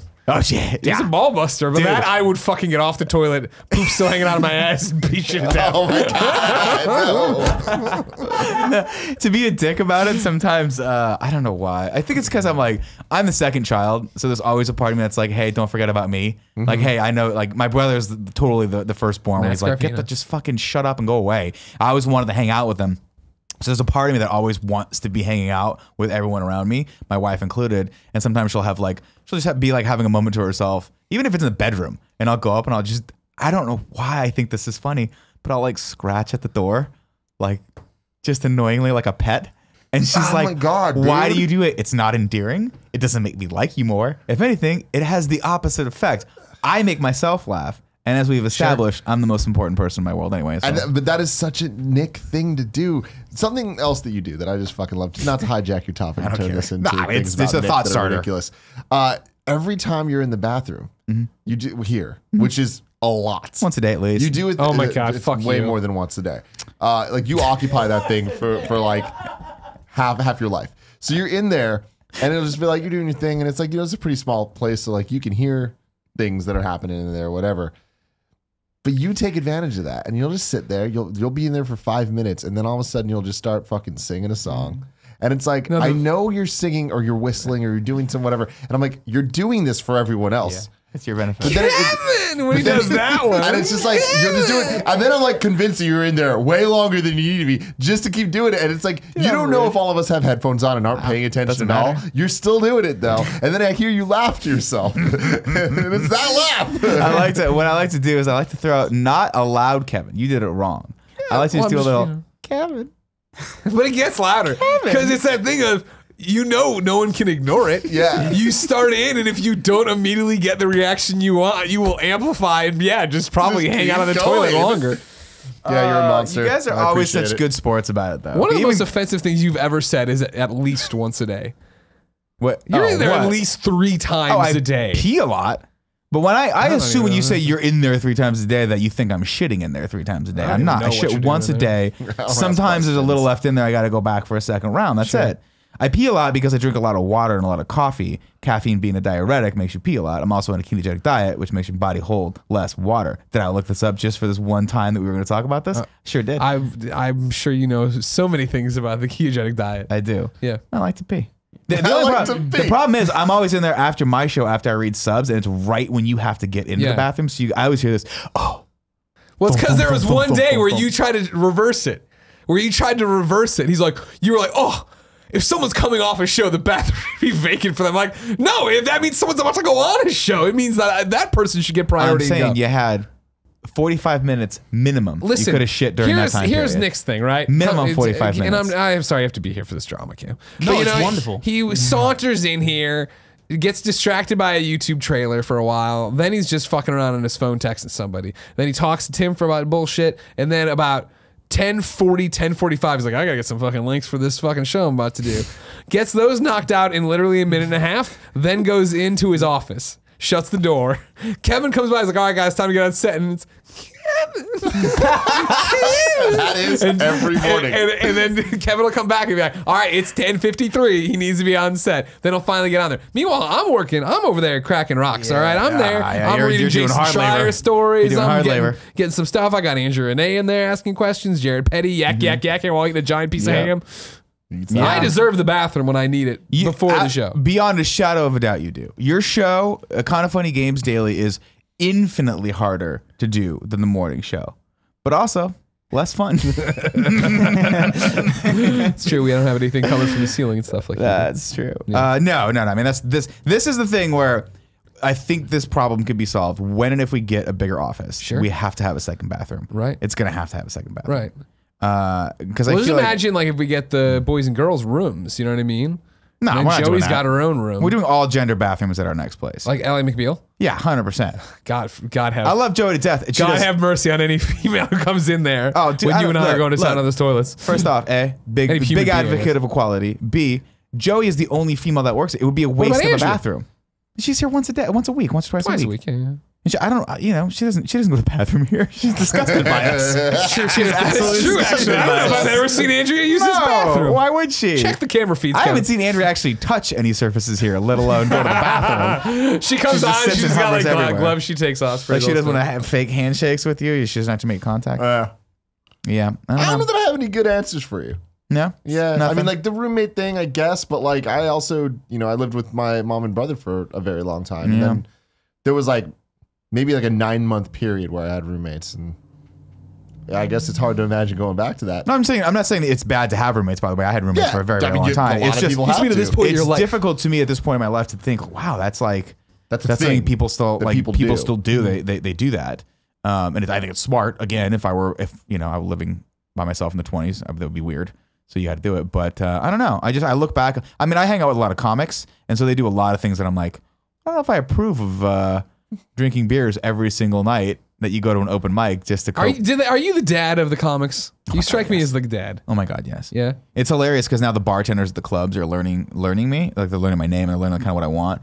And they're weirded out by the fact that I drink coffee instead of anything else. People are like, because you get like, if you go to Punchline, the bartender's usually pretty cool. And he's like, what do you want?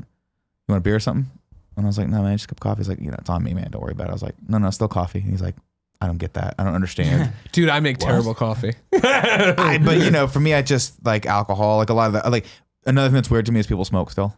That's I haven't smoked in so long that I look and I'm like, oh right, and like everyone's having these lovely moments together over a cigarette, and I'm like, I will never have that again. That's not something that I can have. Yeah, I think the thing that I would say, like not necessarily like as in doing things, but I'll go back and listen to songs or watch movies that I used to love and be like, no, doesn't hold up. This is not as good as I remember it being. that sucks. Or like listen to a song that I loved when I was a teenager, when I was in my really moody phase, and just be like, I can't believe I ever liked this. Weird. The goth phase. Yeah. I don't know. Yeah, going back to watch movies you grew up on that you loved or whatever, and then like apply the 2018 filter of or a lens of, and just be like, wow. Yeah. Wow, There are so many. they are very not into homosexuals in this movie, right? Dude, I'm going to tell you whether I've been watching Friends, going back and watching Friends. I'm on the 9th season. They make a lot of gay jokes in that. Like that is like their go-to thing where like, I'm not gay.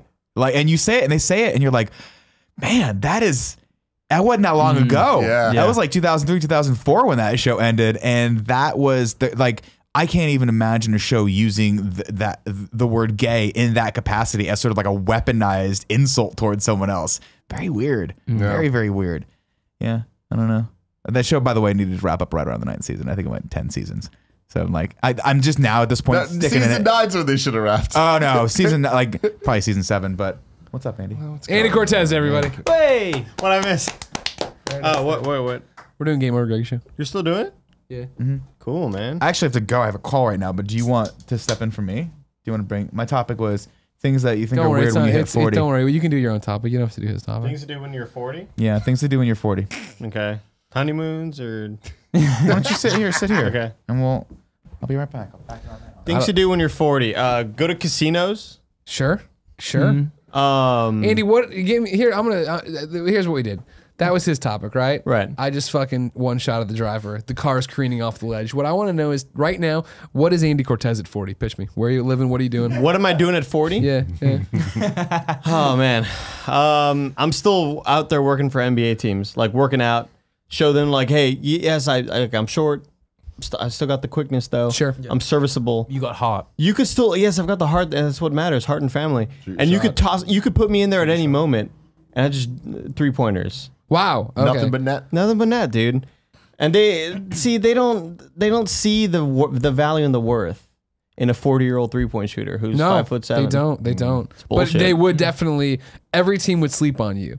And All of them. What would be beneficial is since nobody really looks at films of the team they're about to play, like you know what I mean. You'd come to town and they'd just be like, everybody would say the same thing. I'm not gonna even bother covering this guy. Yeah, is this a G League player? That's what they call the developmental league. Sure. It used to be Bugsy Moes of the Used to be the D League. generation. Yeah, he Oh, wants, what's his he name? wants the D. Bugsy Moes. From Space Jam. Close. Mugs. Well, there's a G in there. Damn it. It's close, man. He was in Space Jam, He wasn't was in Space He Jam, was in yeah. Space Jam. Yeah, Yeah, yeah. Him and What's his face? Patrick Ewing. Michael Jordan. Patrick Ewing. Charles Barkley. Bill Murray. And Barkley. Bill Murray That's and terrible. Newman. That's terrible. It's horrible. That's my Charles Barkley, man. All right, so now this doesn't have to be like a Pagliacci the Clown episode or anything, but really, what are you doing at 40, Andy Cortez? What am I doing at 40? You married Yves Guillemot yet? Huh? You married to Yves Guillemot yet? Yeah, I'd assume I'd be married by then. I don't know. I don't know, man. I didn't know what I'd be doing at 30. Like, Sure. I Well, that's just still like turned 5 30. years away, right? Yeah. Can't wait to hit 30, man. It's gonna be nice. The big 3-0. It's gonna be sweet. I would suspect that I'd be working for Don't fucking say it. Um, Don't No, fucking he's being say serious. He it. was being sincere for a second. See Like- where he's going.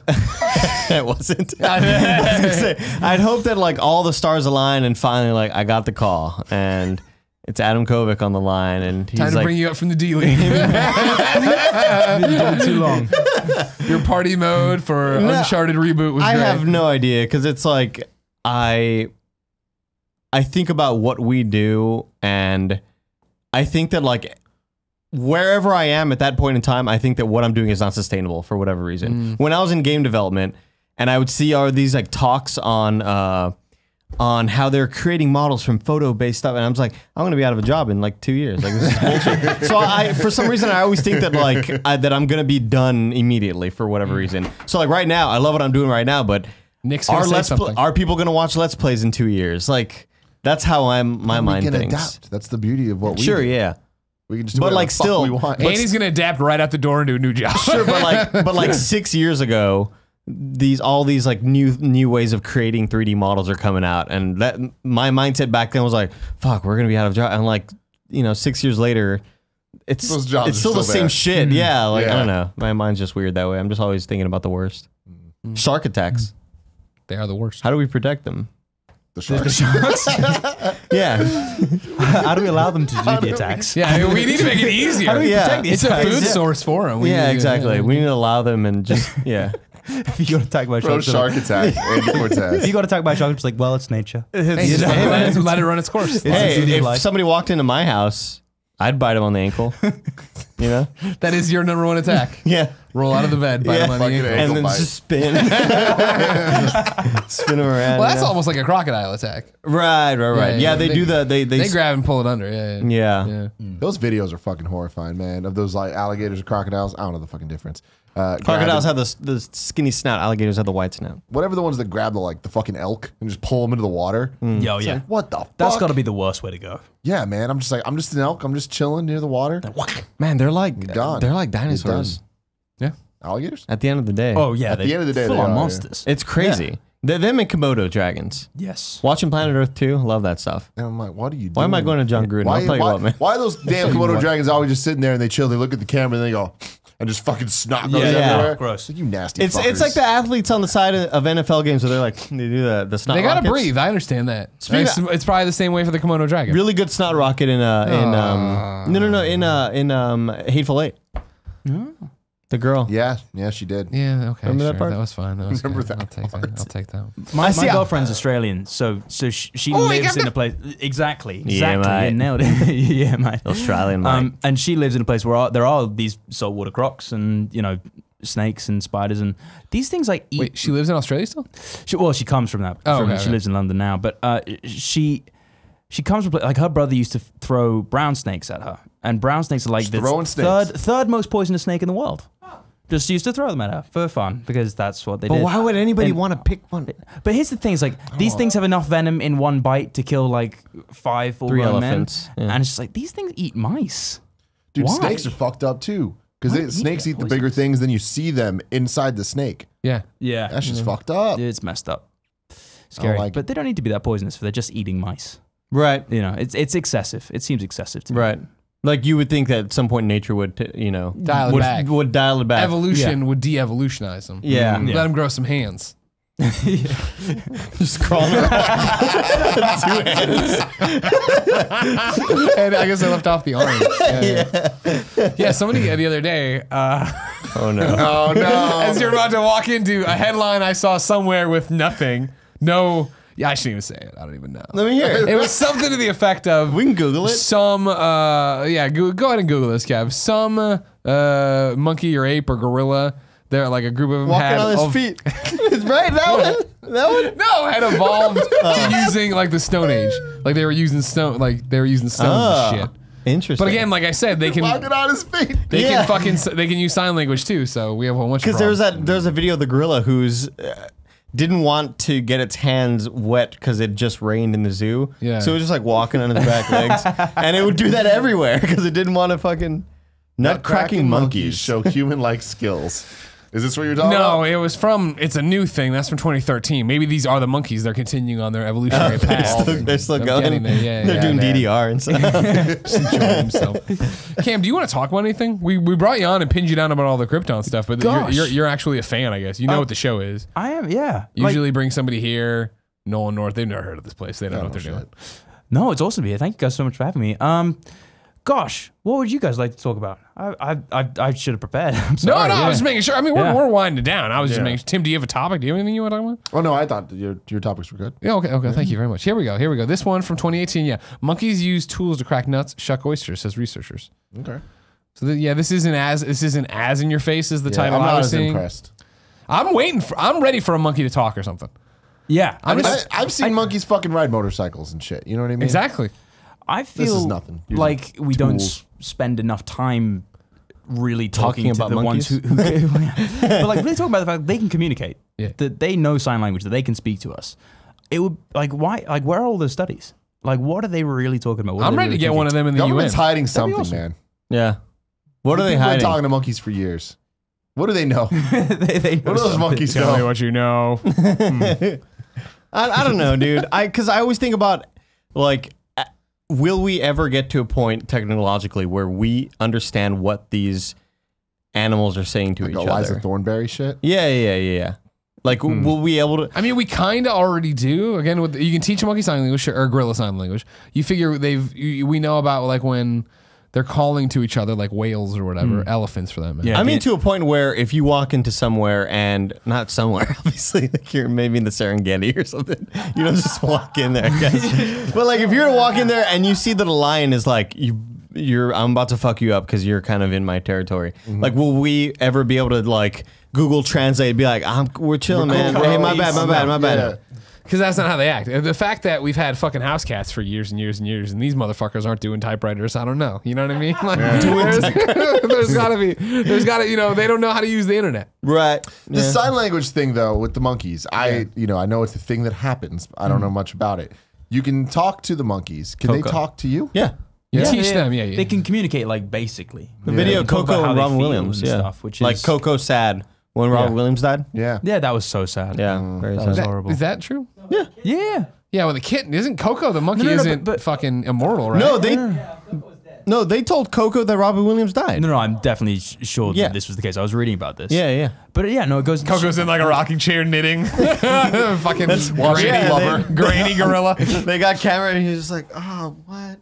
He's like, I fucking just talked to him. Look at Is that texting? Yeah, he's like, look at his last message. He said, live long. Are you man." finding it, Kev? Is it true? Yeah. How old is Coco? Coco's been around my entire fucking life. Dude, gorillas live for a long time, man. Here we go. Who was that? Maria Menudo? Gorillas are fucking scary, man. Dude, gorillas are horrifying. Remember the story of that monkey that ripped off the girl's face? Yeah, terrible. Horrible. Horrifying. She went on Oprah to like show her face, how it looked. God, that was horrifying. Felt so awful. Yeah, no. And the whole 911 call of it. Yeah. Yeah. I'm telling you, man. It was her friend's monkey. It was her neighbor's monkey that she was like watching over. And the friend left. And then the chimpanzee just went like absolutely bananas. This is a serious story. This is a serious story. Andy just walked into that by accident. No. It's a serious story. It's a real thing. Don't listen to the 911 call. It's very horrible. Because I saw her on Oprah and she was like there talking about the incident and she was wearing like a veil the whole time. But you could see underneath the veil like something's messed up and the monkey just ripped her fucking face to shreds. And then it's the friend in the car calling the police, screaming about The friend got back to see her pet monkey like absolutely like fucking trying to murder this It was just a woman. little monkey. It was a chimpanzee. It was not a gorilla. It was a chimpanzee. Not like a spider monkey. Like, no. It was like Planet of the Apes monkey chimpanzee. they're I don't trust big, animals. though, like- Fuck this Oh, shit. they're so strong. They're so strong, and like you can never trust the wild animal because like all they are sort of instinct. Yeah. Like yes, they have emotions and stuff, but there's still that primal. Like I don't trust Think you. about banana. Fucked up. I don't even trust real house animals. No Dogs and like, cats and shit. No dogs, no I cats. don't trust him, man. You don't trust At Portillo? any moment? No, dude. If Portillo wanted to fuck me up, he could. It'd be in my sleep, and he'd have to know exactly where I was and how to get up there. But he could. Lying in Portillo somewhere is a vicious killing machine. I is what swear we're to saying. God. You see it in the vacant eyes. Yeah. I was always He's terrified of deactivated. cats because my aunt's cat was very, very just a bitch. Like just a straight up like you walked in like Yeah. They have razor blades on their hands. Yeah. Like that is some fucked up shit. cats I always don't scared me trust as a them. kid. And here's Yeah. the thing: Just it's walk around. Humans are so lame. Like we can think good. That's our superpower. Yeah. Yeah. And like that's a cool thing. But we have no claws. We're not strong. We're not very fast. Like we don't even Speak have for yourself, don't even yeah. have a tail. Yeah. Like, we can't all shoot threes. You Yeah. know? Like, We got them thumbs though. got the but this is really useful against a lion. We can gouge them in the eyes. you go. Try our best. That's all we got. But like you are completely hopeless compared to Most animals, I'd say. Yeah. Yeah, sure.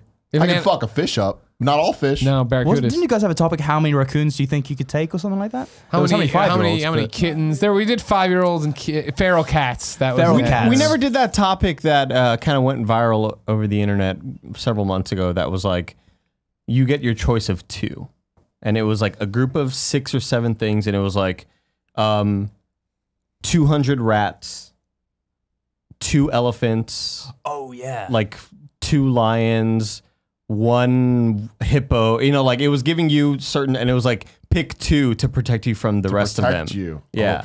Oh. And so, and so I think there was like 50 eagles or whatever. And a lot of people were saying that the eagles would be one of the best things to go for because they could go for the eyes. And also, Once 50 's they're a lot. blinded, they're just 50 is done, a dude. lot. 50 is a lot of- Is it like that's a lot of Ant-Man eagles where I'm fucked communicating to them and they know what's up? Yeah, or are they yeah. just fucking eagles in a tree and I'm getting Oh eaten no, alive? no, no! They are trained to protect you. Yeah. Okay. You can commune with them like Aquaman does with fish. Okay, Right, Good, yeah. good.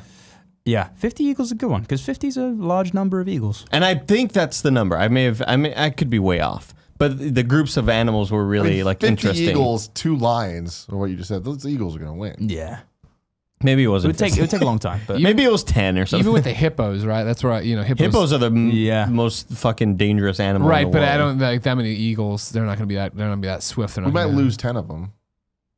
Right? Tim, I want you to put this down the idealist too. By the way, I've Okay. always said that if we could domesticate and make smaller koalas, they'd be a big hit. they would If- be huge. If we Chlamydia, could keep, though. if we can make hippos but keep them Portillo size, huge hit too. Hippos? Yeah. I don't think so, man. Pygmy hippos. What do you mean no? Because hippos, that's like They're like pigs. pigs. Yeah, people Where are it's like pigs. they're cool, but then they get big and they That's why I'm don't saying no. This I'm You going wanna to keep them small. Like but they're not gonna teacup. live long. Like There teacups. is a thing called a pygmy hippo. It's about that big, so we just need to go a couple Like sizes little, more. wait, like that, as in from the table to here? As in like that, they're about this tall.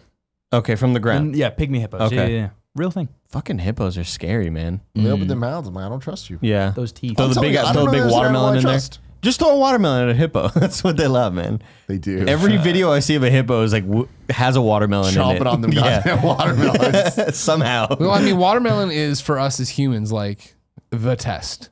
Can this knife blade cut through it? Oh, yeah, yeah. Can this hippo eat it in one bite? Can Gallagher's hammer smash it? You know what I mean? Sure. Gallagher. Watermelons are what like unify us all. Is he dead? We find out Coco very much alive, 47 years old. Is Gallagher dead, Kevin? Remember, he has a brother too, so this might require more research than just his Gallagher. Liam dead. Gallagher. No, Gallagher. Also, did you know Richard Simmons is missing or whatever? He's like dropped off the Missing? face of the earth. He's not No, missing, but he's I- like dropped out of like complete. He stopped doing everything apparently. Stopped doing his aerobics class. Well, apparently everything. he was like kidnapped, and people were not but like they were kind of. It's weird, dude. This fucking Richard Simmons story is very There's odd. a podcast about it. He was like living with people, and they were not allowing him to talk to anybody. I don't know, Gallagher it's alive. fucking weird. Gallagher's alive. Everybody. Gallagher's alive. Now Thank here's my God. question. Home for smashing watermelons. Thank God. How do we get Gallagher and Nick Scarpino on the same comedy ticket? That's a big We question. can make it happen. The Twitter. I learned of Gallagher from Family Guy. Really? Yeah. I I've don't never know heard of this Gallagher man. Is, yeah, I'm with you. I never knew who a he big was. deal in He the was like in a bit in 70s, Family Guy. 80s because he smashed watermelons with a hammer, and he made a career out of this. I know. Now keep in mind, video games in their infancy. Movies kind of suck. People Like, didn't you know have what I too much mean? going on. Yeah, exactly. Watermelons are very, physical when you look at them. Like Kevin punched one. them exploding. Kevin. Oh, have Did you ever Kevin seen punch? that thing? Like, there's a Sorry, karate chopped Oh, it. yeah. there's a gnarly video. There's a really gnarly video online. I think it was some reality TV show where they were testing a catapult, and you've seen this. It hits And her in this the face. woman like pulls it back, and right. it gets flipped when it's in there. It comes straight back out of smack. And I was thinking, watermelons like are hard. Oh my that God. would require facial reconstruction. That's got to be really gnarly. Broken nose. Yeah. I broke my nose. Still broken. When did you break your nose? When I was a kid. Oh, okay. And I never got it fixed Does it because I still was move around? terrified. Does it still move around or anything? You It's can, healed at if this you point. poke Oh, this, God, no. it goes tick, tick, tick, tick, tick, tick. There's like a little clicking noise. That's a good beat. You want to feel it? Sure. I'm not going to put it in. Don't worry about it. Watch. Ah! I don't like it. I don't like that at all. It's like when you pop a water bottle. Yeah, so I was in Little League, and I thought, I think we were doing like scrimmages or whatever during practice, and I was playing shortstop, and the batter looked like he was going to bunt, right? You know what a bunt is? Yeah. Scrimmages took some deciphering because I thought you said screamages. I was Scrimmages. like, I don't know this. I don't know this The old pre-work. screaming jizz. Scrimmages. Nobody can see it, but yeah, there's that woman getting destroyed. Race watermelon face. So I thought the guy was gonna bunt, and I ran up thinking that like the ball was gonna like barely trickle. So I was like, "Oh, let me go get this fucking bunt," and then he pulled back and fucking like hit the shit out of it. And so I'm running towards the ball that I think is gonna no. and I caught enough of it with my glove, but it hit the tip of my glove and then hit me right the fuck here. And it was just like, doo-doo. I was like, oh, and then like all I remember is looking down and seeing just like a waterfall of blood. Yeah. Like it was Yeah. like you open a faucet. It was insane. Yeah. And then I went to the doctor, and the doctor was like doing all these like fucking tests, and he'd be like, does it hurt when I do this? And I was so scared, and I kept saying no. Why? And I was Why are you hyped. trying to act tough? Such a Because I didn't want to weirdo. get surgery. I didn't want to, like I thought I was gonna have to go under the fucking bucket. What? Under the knife. Under the bucket. Under the bucket. Put this bucket over here. We We're going to operate with surgery. buckets in this hospital. Yeah, under the knife in the bucket. Okay. So that's what I thought was gonna happen. So you faked it. How old were you? Faked it. I was like maybe 11, 10, Yeah, that's totally understandable. something like that. Did I you was tell- terrified. Did you Also, tell like, anybody? Oh yeah. Like there's that thing too, like when you're a kid, like when something bad happens, like your parents freak out or whatever. Like even if you've hurt yourself, you were worried you get in trouble. Oh yeah. Like so, I've had that happen to me before. Where I've been like, oh no, I'm like, no, I'm okay, I'm fine, I'm fine. Arms Just hanging on, just right? because Right. it's just They're all fucked. I can snap it back in. Yeah. It'll be like because you just don't want people to be freaking out about it. I get Yeah, that it's like when my completely. mom was on the treadmill and my hand got caught between the treadmill and the basketball. And so my mom was like just kind of jogging in the garage, and I was dribbling a basketball, prepping for my future. And the ball rolled towards the treadmill, put my hand on it, and the treadmill sucked the ball in with my hand on it. Oh, dude. And the treadmill was just like shaving the top of my hand. God. And damn. I was like yelling, and my mom turned off the machine. And, like I pulled my hand out, just super bloody, and I was like apologizing. She's like, "No, don't. Why are you apologizing?" I was like, "I'm sorry." Like, my hand was just all red and shit. Kids are dumb, man. Yeah, dude. So how long did you before you told your parents your nose was broken? Like you went home a couple of weeks later. No, I mean, I think. Oh wait, what do you mean? You kept poking your nose and saying, "Does this hurt?" And you kept saying no. Oh, so did you I don't- fake out the doctor I and don't- just get out? I faked it out. Yeah, faked them out. Fucking juked him. I was like, Yeah, "I'm going one, right too. crossover." You're like fucking idiot. I don't need any nose surgery. No Yeah. buckets for me today. Yeah. So like my nose is crooked. It like goes this way to the right a little Yeah. bit. If you'd only made it to a bucket in time, you would have been Different story good. altogether. different story altogether. Yeah. When I was really little, like probably like 6, I had rollerblades on because it was the 90s. Sure. And my dad would ride his bike, and I would hold on to the thing like under his seat. Yeah. And so like just like fucking like Back to the Future style. Was it the Bush administration that made everybody wear rollerblades in the 90s? That was Yeah. a decree. Yeah. Yeah, or that's right. skates. Yeah, that's if true. you so chose. That's true. And we were going, and I hit this little like bump, and I fell, and then my arm fat got caught in the wheel, and it fucking it was so bad. It was so fucking bad. My dad totally blamed me. Fuck that guy. That's funny. I like that one a lot. Yeah, you hurt yourself in dumb ways as a kid. A lot of dumb ways. Yeah, yeah. The only time I've ever had the uncontrollable nosebleed you're describing, of course. Oh, yes. Bring it to me, Joey, and I'll finish this story, and I'll finish this episode. Oh, really? Well, you and Nick happened to. Oh, really? Yeah. I have no idea what this is then. Okay. We have something here. We have packages, and all of us got them. Has a Pro Flowers? no. Oh, okay. Yeah. All right. We'll get to that in a second then. What? When I would, the only nosebleed, uncontrollable nosebleed story I have is that when we were backyard wrestling, as one does, I have a problem sometimes, Andy, and I don't know if you've noticed, is that I like to take, I think I've gotten better about it. I like to take, you know, the personal details of a person and then use them in the act, right? You know what I mean?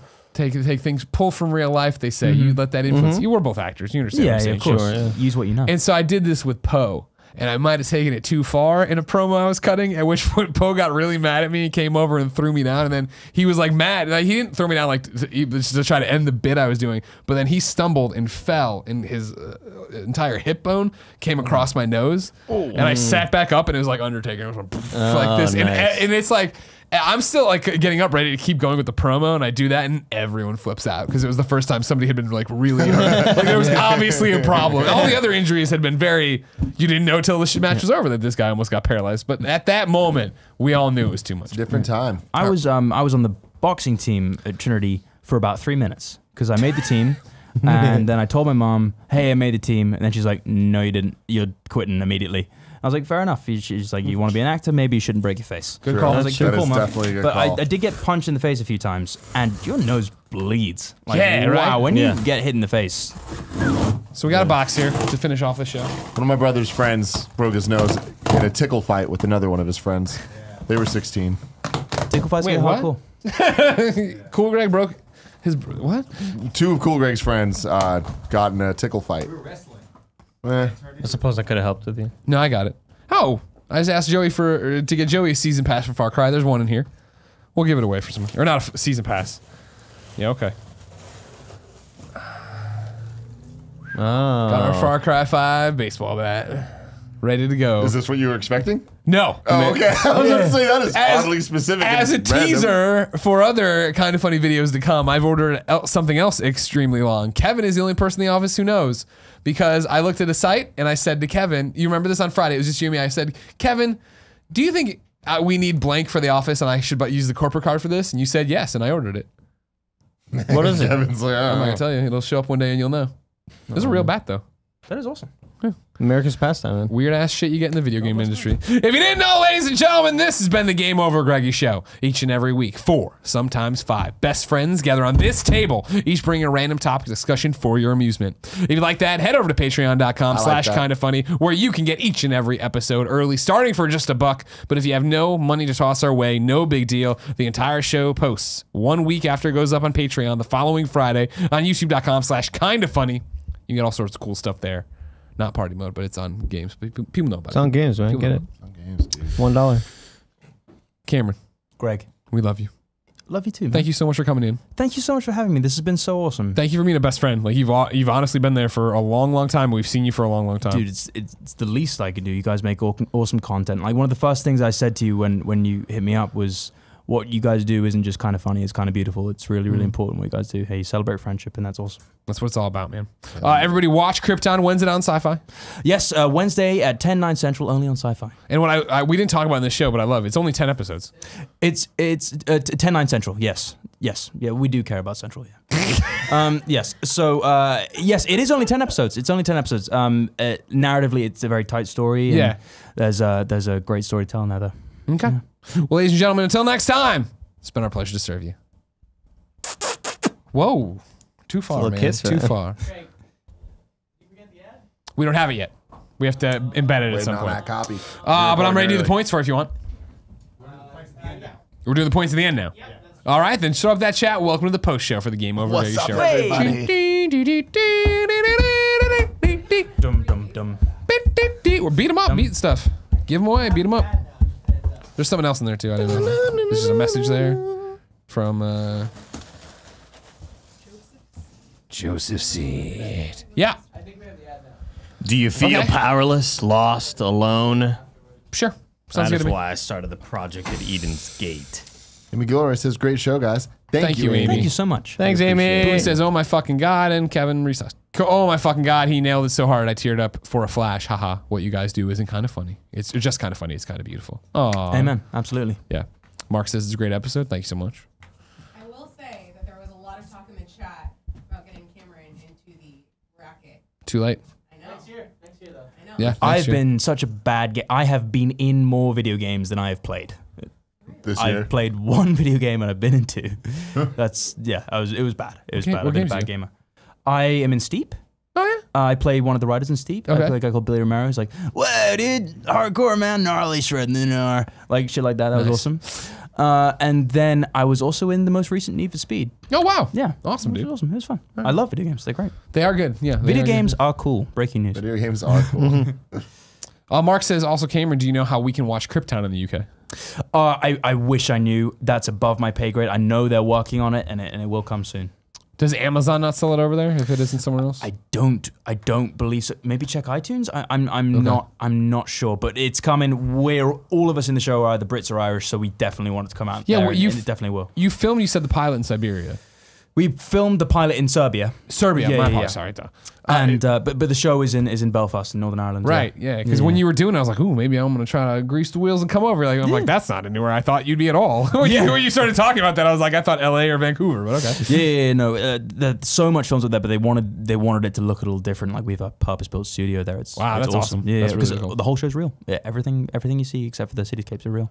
It's a lot of Cameron love going on. Oh, thanks, guys. You were great. You were a really Yeah. good guest. Cheers, You fit man. right in. I had great fun. Rudy Ortiz Jr. says, "Are you prepared for Comic-Con this year now that people have seen the show?" Oh, dude. I mean, the great thing about Comic-Con last year is that we hadn't done anything, so no one knew anything, and I was famous only to people who cared, which was great. But yeah, no, it's definitely going to be a very different thing. Like gonna be WonderCon, exciting, the man. posters were up, we were all over the place. So Fuck yeah. yeah, fingers crossed. Yeah. Yeah, that you're re- too big for us soon. That reminds me of Louis Medina, who runs Let's Play. Funky Cool Medina, we call him. He knows Daniel Kaluuya. Yes, Daniel Kaluuya is awesome. Yeah, and so he like knows him, like they're friends or whatever, and Daniel Kaluuya was so busy working that he did the Black Mirror episode, and then he filmed Get Out, and like was super busy and had not been to anything, so he didn't know what level he was at in terms of fame. That's funny. And then him and Louis went to Comic-Con, and like nonstop, he was like, "Holy, yeah. like I guess I kind of forgot that I did those really two big things, but it was Yeah. such a long time ago, you know." Who was he in Get Out? He was the main character. Oh, okay. Yeah, yeah. I met him at Comic-Con. I met a whole bunch of really, really awesome people at Comic-Con, but he was by far the most awesome person I met because I'm very shy. Like I don't go up and talk to people very often. And like I was at the bar, I was getting a drink and he came up next to me, he was getting a drink and I was just like, dude, Get Out was the best experience I've ever had in a cinema. I just wanted to say that. And he was so cool. We had a conversation. The nicest guy. Couldn't have been That's nicer. awesome. Wonderful dude. That's Yeah. awesome. George says, Tim, what games you playing? I'm still just making my way through Bayonetta. I tried Kirby, Yeah, Star Allies for a while. Not I've for been you? playing with Gia, and it's like it's a process. gotcha. It's definitely more her speed, but it's still slow.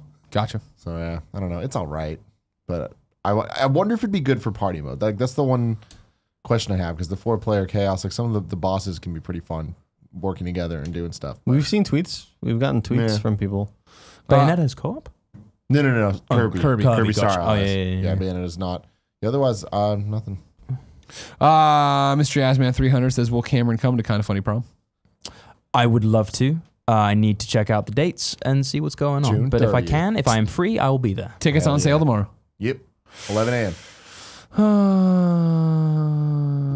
Panzer says, Greg, where's Dave Fenoy been? Have you kept in touch? Yeah, I just talked to Dave recently when we did the Kind of Funny Best Friend Tournament of Champions Ultimate Best Friend Edition brand co-op. It could have been May Madness, but it isn't May Madness. He's good, it seems. He's excited for this. Okay, well, I'm going to wrap it up. You go, P. What is Cam's Twitter? My Twitter is at the Cameron Cuff, both on Twitter and Instagram. Neo Aoshi says, Cam, go to prom with me. Don't even acknowledge that. That is such a half-assed promposal. That didn't count. Yeah. I Didn't mean, even try. a little bit. You need to woo me first. That's some lame shit, man. Yeah. Wow. And the one on Robert who says, Cameron was a great, great guest. Definitely top 3 of all time. Oh, wow. Yeah. That was awesome. Thank you so much. I had great fun. Oh, and then Scott says, Cameron, as a struggling actor, what was your go-to fast food joint? Oh, bloody hell. In LA, it's got to be In-N-Out. You know, because I agree. I tend to think that the mystique is part of it because we don't have it in the UK. I mean, you don't have it anywhere but the West Coast pretty much. So it was In-N-Out. But Nice. now I'm partial to a Shake Shack. Oh, yeah, Shake Shack's real. Yeah, when In-N-Out was first built in Austin, That was like a big deal. Like, oh, like we got to go try out It's the most internet or whatever. Eastern In-N-Out in the world, isn't it? Yeah, I'd say so. Yeah. I don't know, Austin's awesome, by the way. I went to there for South by Southwest for the first Oh time. yeah, Austin's great, dude. Great city. Awesome bars. What'd you eat there? I went to a place called Justine's, which is kind of like in the middle of nowhere, but like you go through a cut and it's this amazing restaurant. Great pork chops. Oh. Yeah, that was good. And we went to an amazing speakeasy called Garage or Garage, as we say in the UK. Absolutely. Great bar. Mhm. Awesome. Been Yeah. there. Saw Anamanaguchi play there for all you chiptune nerds out there. The Gooch. The Gooch. You like the Gooch? I like the Gooch. Ladies and gentlemen, thank you so much for watching the real show and the post show for the Game Over Greggy show. We love and appreciate all of you. We're going to sign off now and do ads, and then we're going to do Ant-Man. That'll be up tomorrow. You know what I'm talking about? Yeah, I've heard of it. Sure. Yeah, all right, cool. My MCU in review. I need like 4 Red Bulls, man. I'm tired. Yeah, it's been a long day. Yeah, you've been on a lot of stuff, so I can understand why you'd be so tired. Well, you know, I've been working on actual Sure, stuff. yeah, you know, a lot of so Gundams have been just there. haven't been talking and yapping away. Yeah, you know what I mean? Until next time, it's been our pleasure to serve you. And we are out of we do here. I didn't know if you wanted to still do the points live. Huh? Strike them, right? Yeah, but you want? As soon as. Oh, are we striking them? This is a new process. Yeah. I'll do whatever you want. Hey, Cameron, get out. Nick wants me to do it differently, and I need the people not in the shot so I can have the shit not in front of their faces. You know? Gotcha. Am I in the? Do I need to center myself or something? Well, I mean, I can work around you no matter what. Okay. I can work around 4 people. Okay. Here we go. You ready?